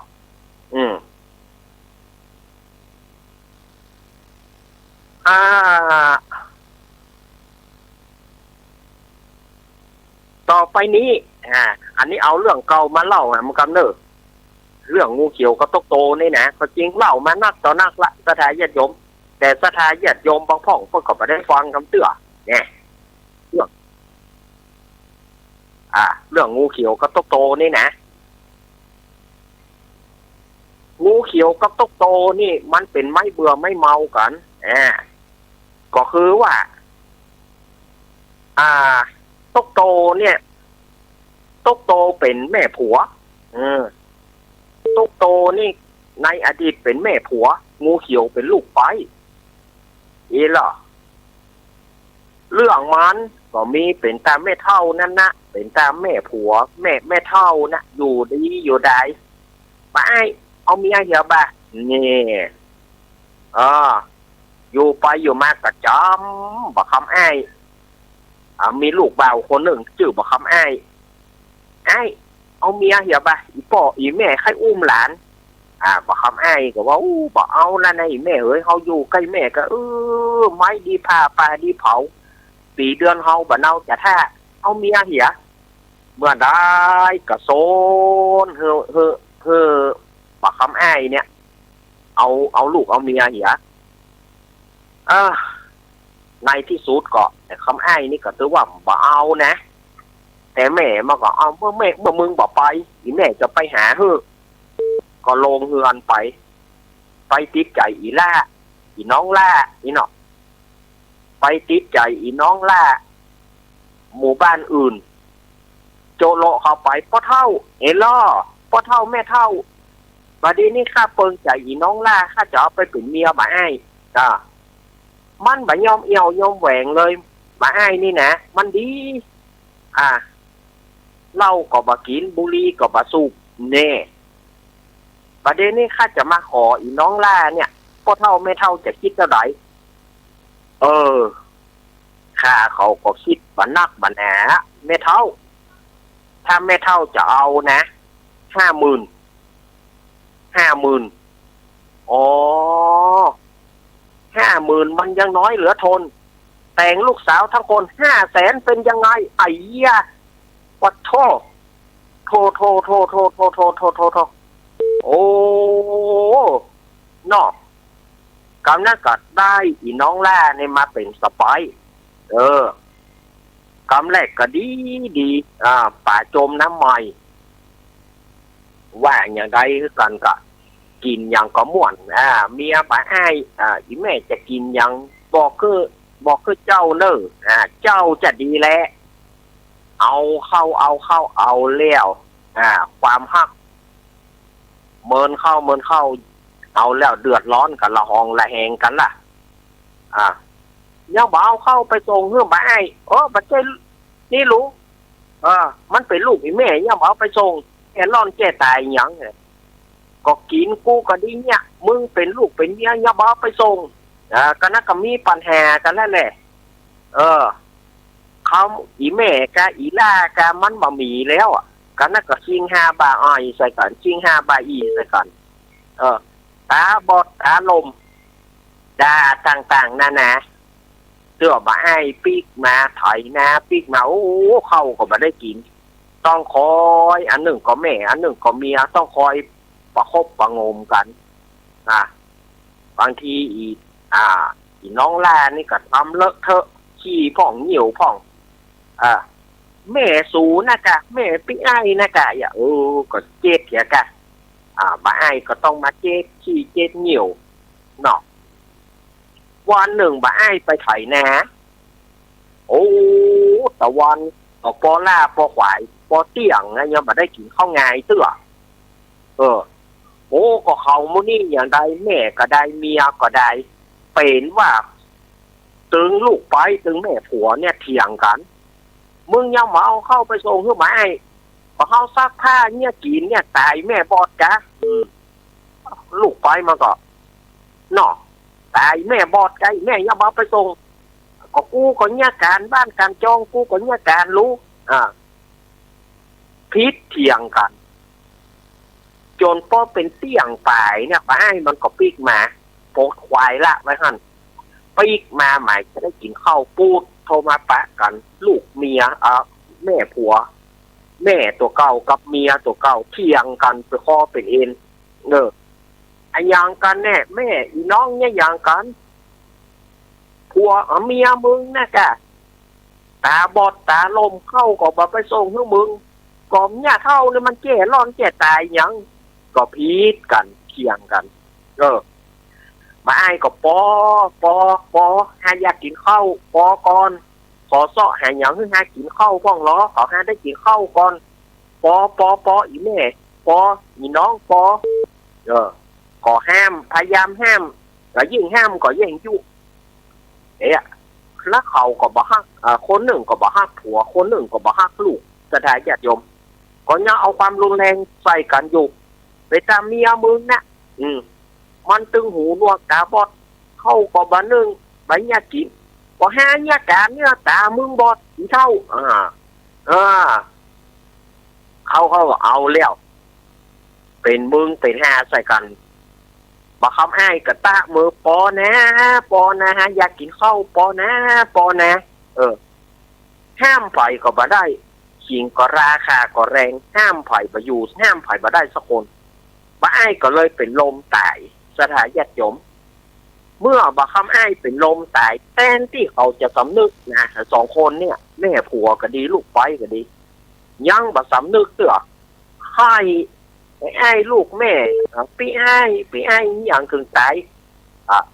แม่ผัวมันนะตัวเน็กก็ไปเจ้ามึงนะกะแน่เนี่ยคนเท่ามันก็ปอหมอกนะคนเท่ามันก็ปอหมอกไปเจ้ามึงนั่นนะเข้าลูกกูบ่ได้กินก็พ่อมึงไหนไปตาห้าอย่างใดเอาล่ะเข้าเที่ยงกันเจ้าบ้านที่เปิ้นจะมาบ้านศพก็ตากันเอาไปอยู่หน้าบ้านเนี่ยบ่คนนั้นก็บอกเข้าไปหัวโดนลูกหลงหัวโดนลูกหลงคนนั้นก็บอกเข้าไปเอาเข้ารุนแรงเข้าตีกันอีกนั่นหรอแม่ผัวมันนะตัวบาเจียมตัวแน่จริงตีกันอีกล่ะคนอู้นี่แบบเข้าไปตัวเปิดแน่จริงตีกันอีกมากมึงกับกูไผจะยู่ไผจะไปหรอ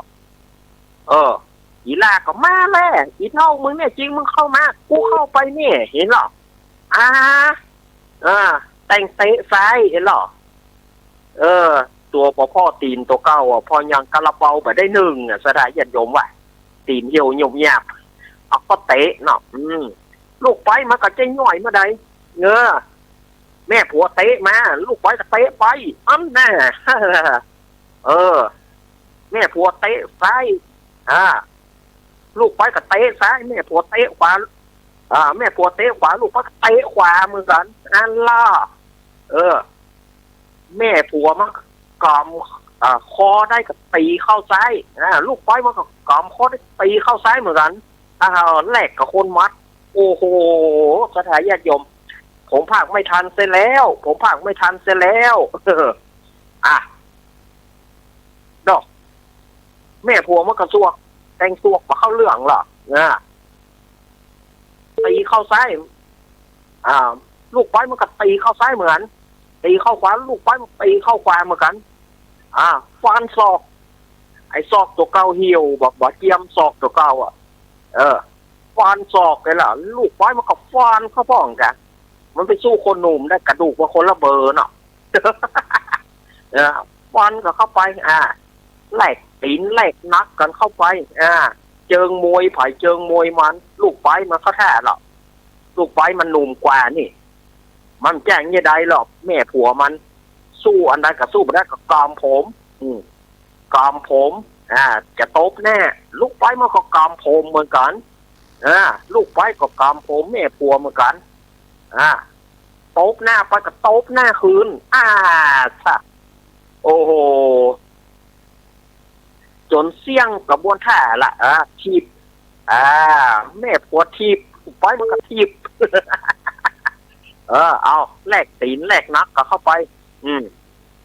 เอาเข้าลูกแม่ผัวมันหมดขบวนท่ามวยแล้วหรอจังเนี่ยใดแล้วนี่โคบโคบตัวเก่ามีกั้งเหงือกเอาไปย้ำส่วนย้ำละสวกอยู่นะย้ำยิ้มสวกอยู่นะยิ้มเนาะลูกไฟมันเชี่ยวเต็มปากกับไปนี้ลูกไฟมันก็โคบห้องอกห้องโอยเอาเข้ารุนแรงกันนะมูตี้จะไปช่วยงานศพไปให้นะนะป้ากันอยู่ก็พอเขาไปเอาเที่ยงกระบวนท่าไหนโคบก็โคบต่อแม่ลูกไฟมันจะเหมือนเสียเปรียบโลกเอาเข้าเอาละหมดท่ามวยหมดหลังอย่างใดกันนี่มีดคนเทียนอีกอันละแม่ผัวมันนะมีดคนเทียนอีกเนี่ยหรอลูกไฟมันก็จักมาเลยลูกไฟมันก็มีมีดอยู่แล้วนี่เอามึงเข้ามาอีเท่ามึงเข้ามาไงกันแม่ผัวมันก็แตงสวนไปจึกลูกไฟมันก็แตงสวนไปกำนันเลือดไผ่ไปเลือดไผ่เพอเบิร์นเบอร์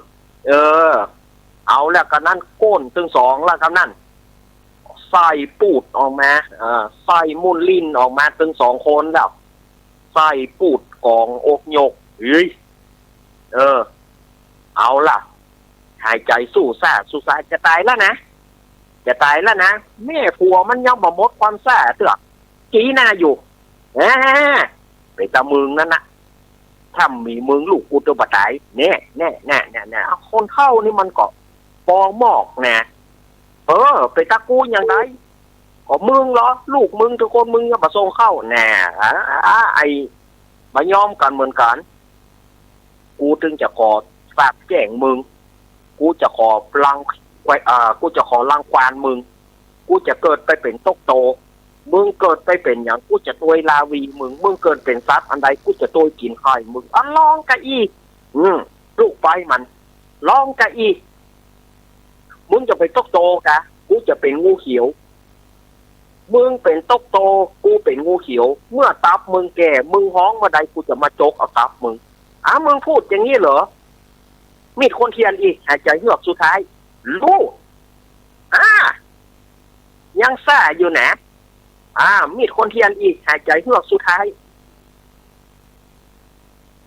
ก็ก้านใจเนี่ยมาก้านใจอยู่เป็นเฮาอยู่ห้านะเดี๋ยวค้อนตอกถึงสองนะเนาะ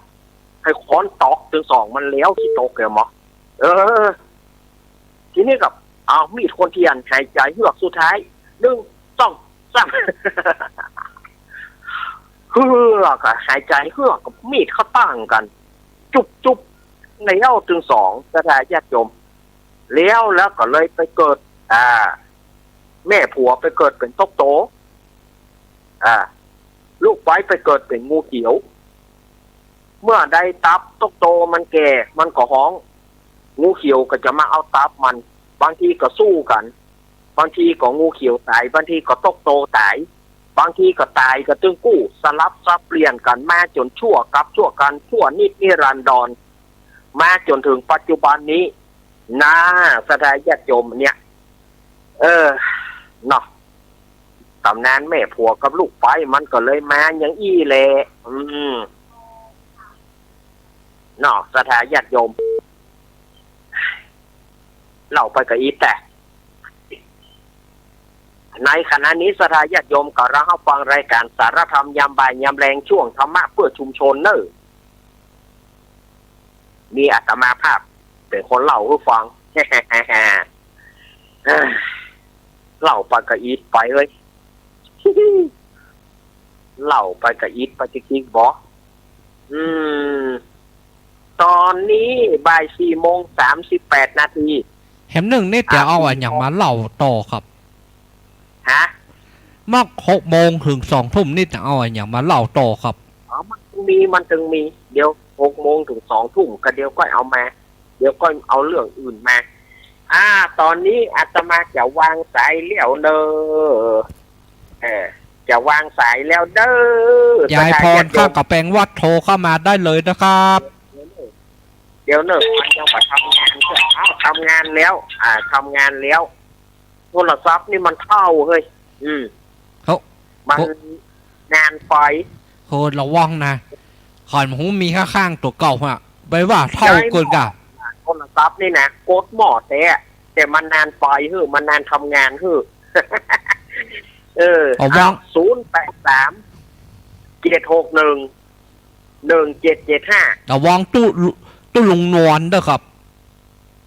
083-761-1775เอามาเลยสถาญาติโยมที่จะโทรเข้ามาครูบาลักครับโทรเข้ามาเนอะครูบาลักครับประกัวมัดตู้ลุงบ่อนอันประกัวมัดตู้อันนั้นกะครับตู้ลุงของผมน่ากะอ้าวไผจะโทรมาเข้ามาจาริญปอนสายแรกแม่แก้วสิงแก้วตู้ลุงนวล100%มาแล้วตลกนวดจะได้เจ้าบ้าไม่เท่ากับลูกไส้โอ้โหติดใช่ติดหัวไม่ยอมกันเลยได้ใช้500,000ใช่เนาะน่ะจะได้ตังค์500,000น่ะแบบเดี๋ยวไม่นี้มึงเข้าเอาอย่าปิ่งมึงใจหัวว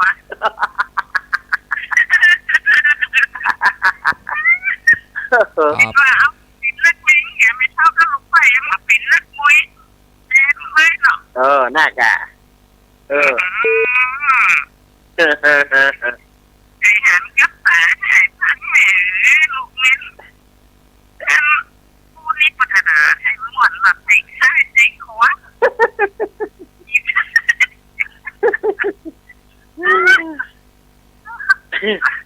อาหารตัวนี้จะเป็นนักเสียจำได้เนาะมันจะเป็นยังไงเนาะโอ้สดแต่สดว่ะของมันมายอมฝ่ายเราแม่จะตายก็มายอมจะตายแต่ยังชี้หน้าใส่ก่อนอยู่จะนั่นแหละตายไปกันยังมาโคตรอย่างนี้เลยมาปิดทุกโต๊ะยังไม่หายปิดกันอยู่เอากันอยู่โยนตือชั่วการดุมันเขาโอ้อันลำเหลือแต่หัวนะจะนี่เนาะหัวนะจะนี่นะหัวแต่ละจะนั่งให้มันได้กินข้าวแต่กันทั้งเป็นเอาว่าโอ้ดีไงเมาจะได้สังแค่แสนไหน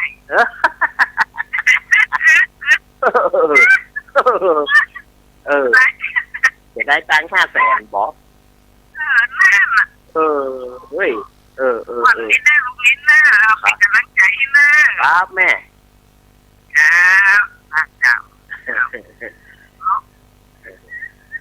แม่แก้วสิงแก้วหนาวแม่แก้ว100%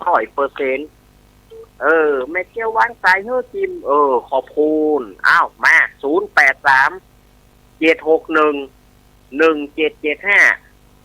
083-761-1775เอามาเลยสถาญาติโยม ฝ่ายที่จะโทรหาอาตมาตอนนี้อนุญาตให้โทรแต่สิ่งที่อาตมาบอกครับก็คือการเล่าขวัญกันเล่าขวัญคนนั้นเป็นย่านเล่าขวัญคนนั้นเป็นย่านเล่าขวัญหมู่บ้านเดียวกันเล่าขวัญลูกเล่าขวัญเต้าอันนี้อาตมาบอกจะเริญปอนแม่เพนแม่เพนคนสู้ชีวิตมาแล้ว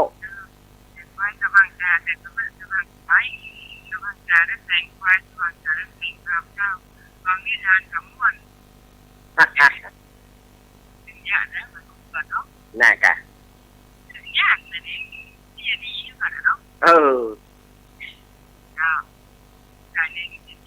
เอาขอบคุณแม่เพนเดี๋ยว6 โมงเดี๋ยว6 โมงปากกันแถมนื้อครับแม่เพนขอบคุณแม่เพนคนสู้ชีวิตมาแล้วเนอะตาจางแล้วเดี๋ยวแม่น้อมจะโตยมาละแม่สุกเกี้ยวจะโตยมาละ แม่สุกแก้วคำอ้วนสารปีแม่สุพิษแม่ย่อยแม่สมพัดแม่บัวพัดกุลันดูเอาต้องฝังแม่อายชายประการแม่อายนี่มาอยู่แม่จันสมแม่เจมแม่มาริวันเนาะแม่บุญปอนสมแจ้งหายแซฟนะแม่บุญปอนอุคำแม่บุญธรรมของอาตมานี่เปิ้นฟังอยู่แต่ว่าเปิ้นบ่โทรแม่บุญปอนจอมแจ้งคือเติงหาแม่บุญปอนสบายดีก็แม่บุญปอนบ้านจอมแจ้งเนอะแม่บุญปอนสารอูยี่คือเติงหาเนอะสันปะตองนะจอมแจ้งเจ๊พิทยาศรีสวัสดิ์เพนนะเจ๊พิทยาโทรเข้ามาพ่อเนอะเจ๊พิทยาคือเติงหาเสมอเจ๊พิทยาห้วยการเนาะ ป้าปุ๋ยบ้านป้าปุ๋ยบ้านห้องละปูนเจ๊พิทยาร้านพิทยาเฟอร์นิเจอร์ก็เติงหาเนอตึงปอกกำจรตึงแม่เจ๊พิทยานะสถาญาติโยมจะโทรหาอาตมา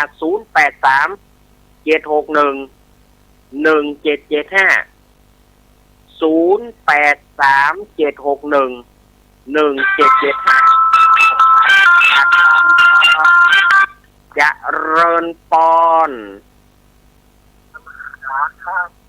ครับจะครับฟังอยู่เด้อวันนี้เนขลานะครับเนขลาเนาะครับผมว่าไม่ใช่นะครับก็โทรมาจากหน่อยลำปางครับลำปางป้ออินจันกะใช่ที่ของครับเคยโทรมาแล้วป้อชื่อป้อกองทองนี่เนาะกองทองครับโอ้โหผมต้องให้ฟังครับที่ว่าป้าพาที่ว่าที่แม่นะครับคือว่าสถานนี้ครับผมให้เห็นว่าพาต้นไม้แล้วก็มันขาดต้นไม้ตายวันเดียวตายต้นแห้งตายเลยครับมันแค่ดิ้นไผ่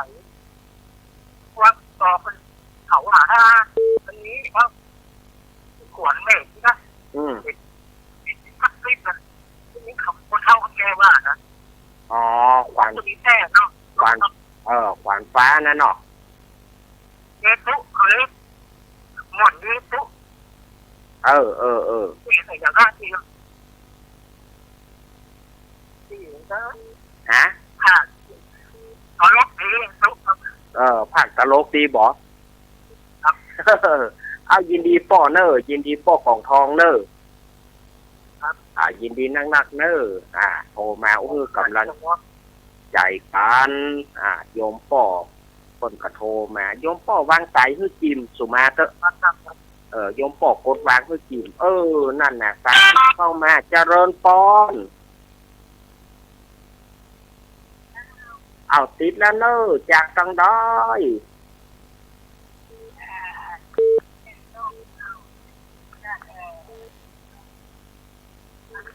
อ๋อแม่สีพันแม่โจ้เนาะ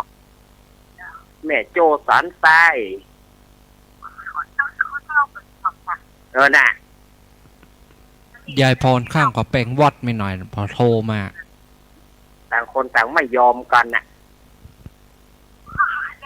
สันกับแปลงเกียงใหม่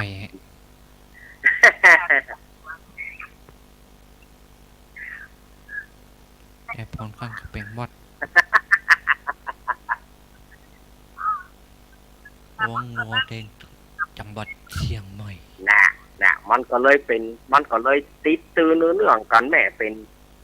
ไม้เบื่อไม้เมากับไปชั่วนิดนิรันดรอย่างอาตมาว่าตะกี้เนาะ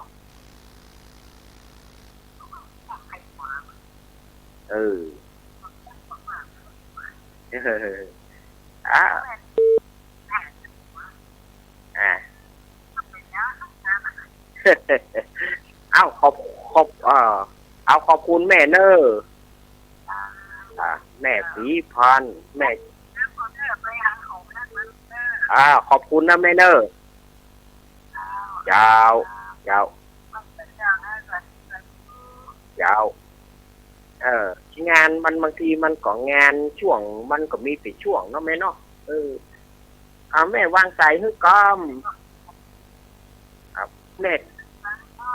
แม่กดวางเธอกำเนอถึงมาเตอร์สายอื่นเข้ามาถ้าตมากดก็คือเรียบร้อยหมดเจริญปอน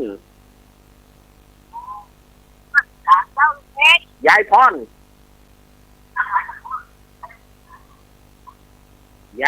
ว่าจะได้ยายพรน่ะ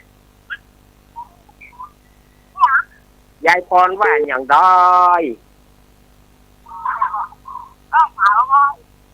เงาก็หน้าแรงออกมาแต่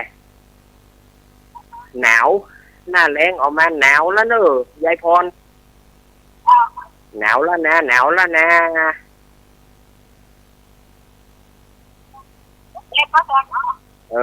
ห่มผ้าตัวห่มผ้าหนาๆเนอะยายพรเนอะ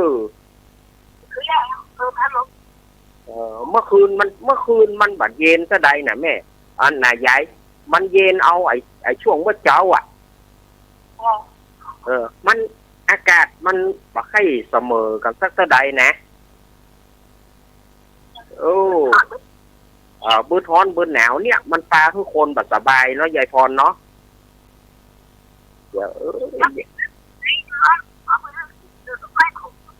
บอกแขวงโขม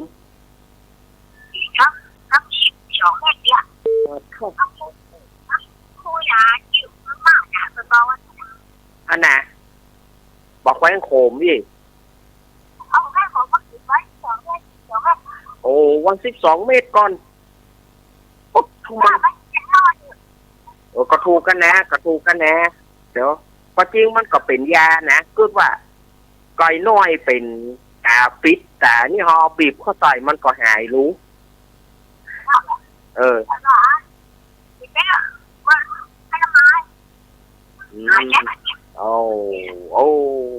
เอาขอบคุณยายพรเนอะ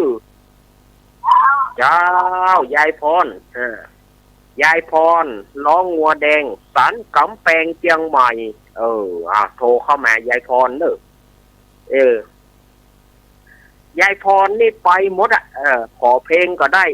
ธรรมะก็ได้เนี่ยยายพรนี่นะเน็ตนะถ้าภาคกลางคืนเสาร์อาทิตย์นี่ธรรมะใครเครียดคุณเนอะหรือว่าสถานีวิทยุที่แกฮับได้แกจะโทรขอเพลงกันเน็ตนะยายพรนี่สุดยอดนักปราชญ์แห่งท่านหนึ่งนะแม่สมบูรณ์แม่สมบูรณ์ที่ปุ่นน่ะแม่สมบูรณ์บ้านไร่ศิลาทองนี่ก็นักปราชญ์เพลงนะสมัยเปื่อนเจ้าบ้านดอก แม่สายทองตัวเหรอแม่สายทองทันยะเกี้ยวอยู่ก็แม่สายทองไผ่ญาติโยมที่อยู่จุดไหนตั้งใดเต้บอบุตรมีลำปางตนเดียวนอกนั้นวันแม่สายทองกับแม่น้อมบ้านเนอแม่น้อมกับแม่สุกเกียว1775โอ้บ่ได้แล้วสถานญาติโยมบ่ได้แล้วเนอะอาตมาบ่ห้ามผงถอยละเวลามันจะหมดแล้ว ประเด็นนี้ที่ผมนี่4:51อยู่ครับเวลามันใกล้จะหมดละก็ไล่ประชาสัมพันธ์งาน4:51อยู่ไล่ประชาสัมพันธ์งานก็แล้วพอดีไปลืมเนอะสถาญาติโยม5 6 7ธันวางานวัดอาตมาเนอะพอยจะไม่เอี่ยวน้อมเจริญพรสถาญาติโยมท่านอาจารย์จะไปว่านะไผใครมาก็มาอีนะจะบ่มีคนมานะแต่กันเนาะมันจังอู้ม่วนเนี่ยนะมันจังติดปากเดี๋ยวไผใครมาอย่าเนาะขอเชิญชวนคณะสถาญาติโยม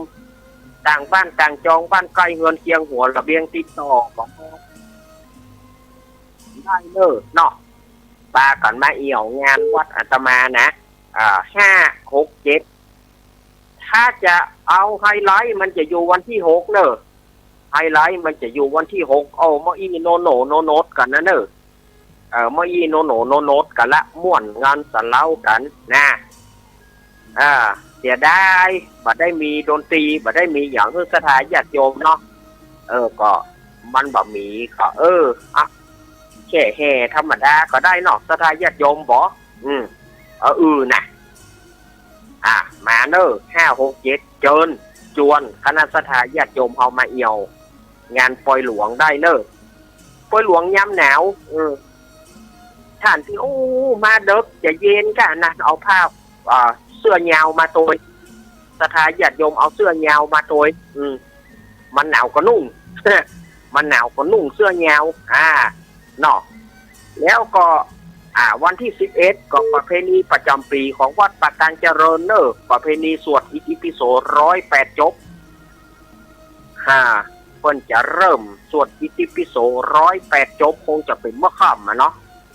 น่าจะเป็นเมื่อค่ำสวดอิติปิโส108อุ้ย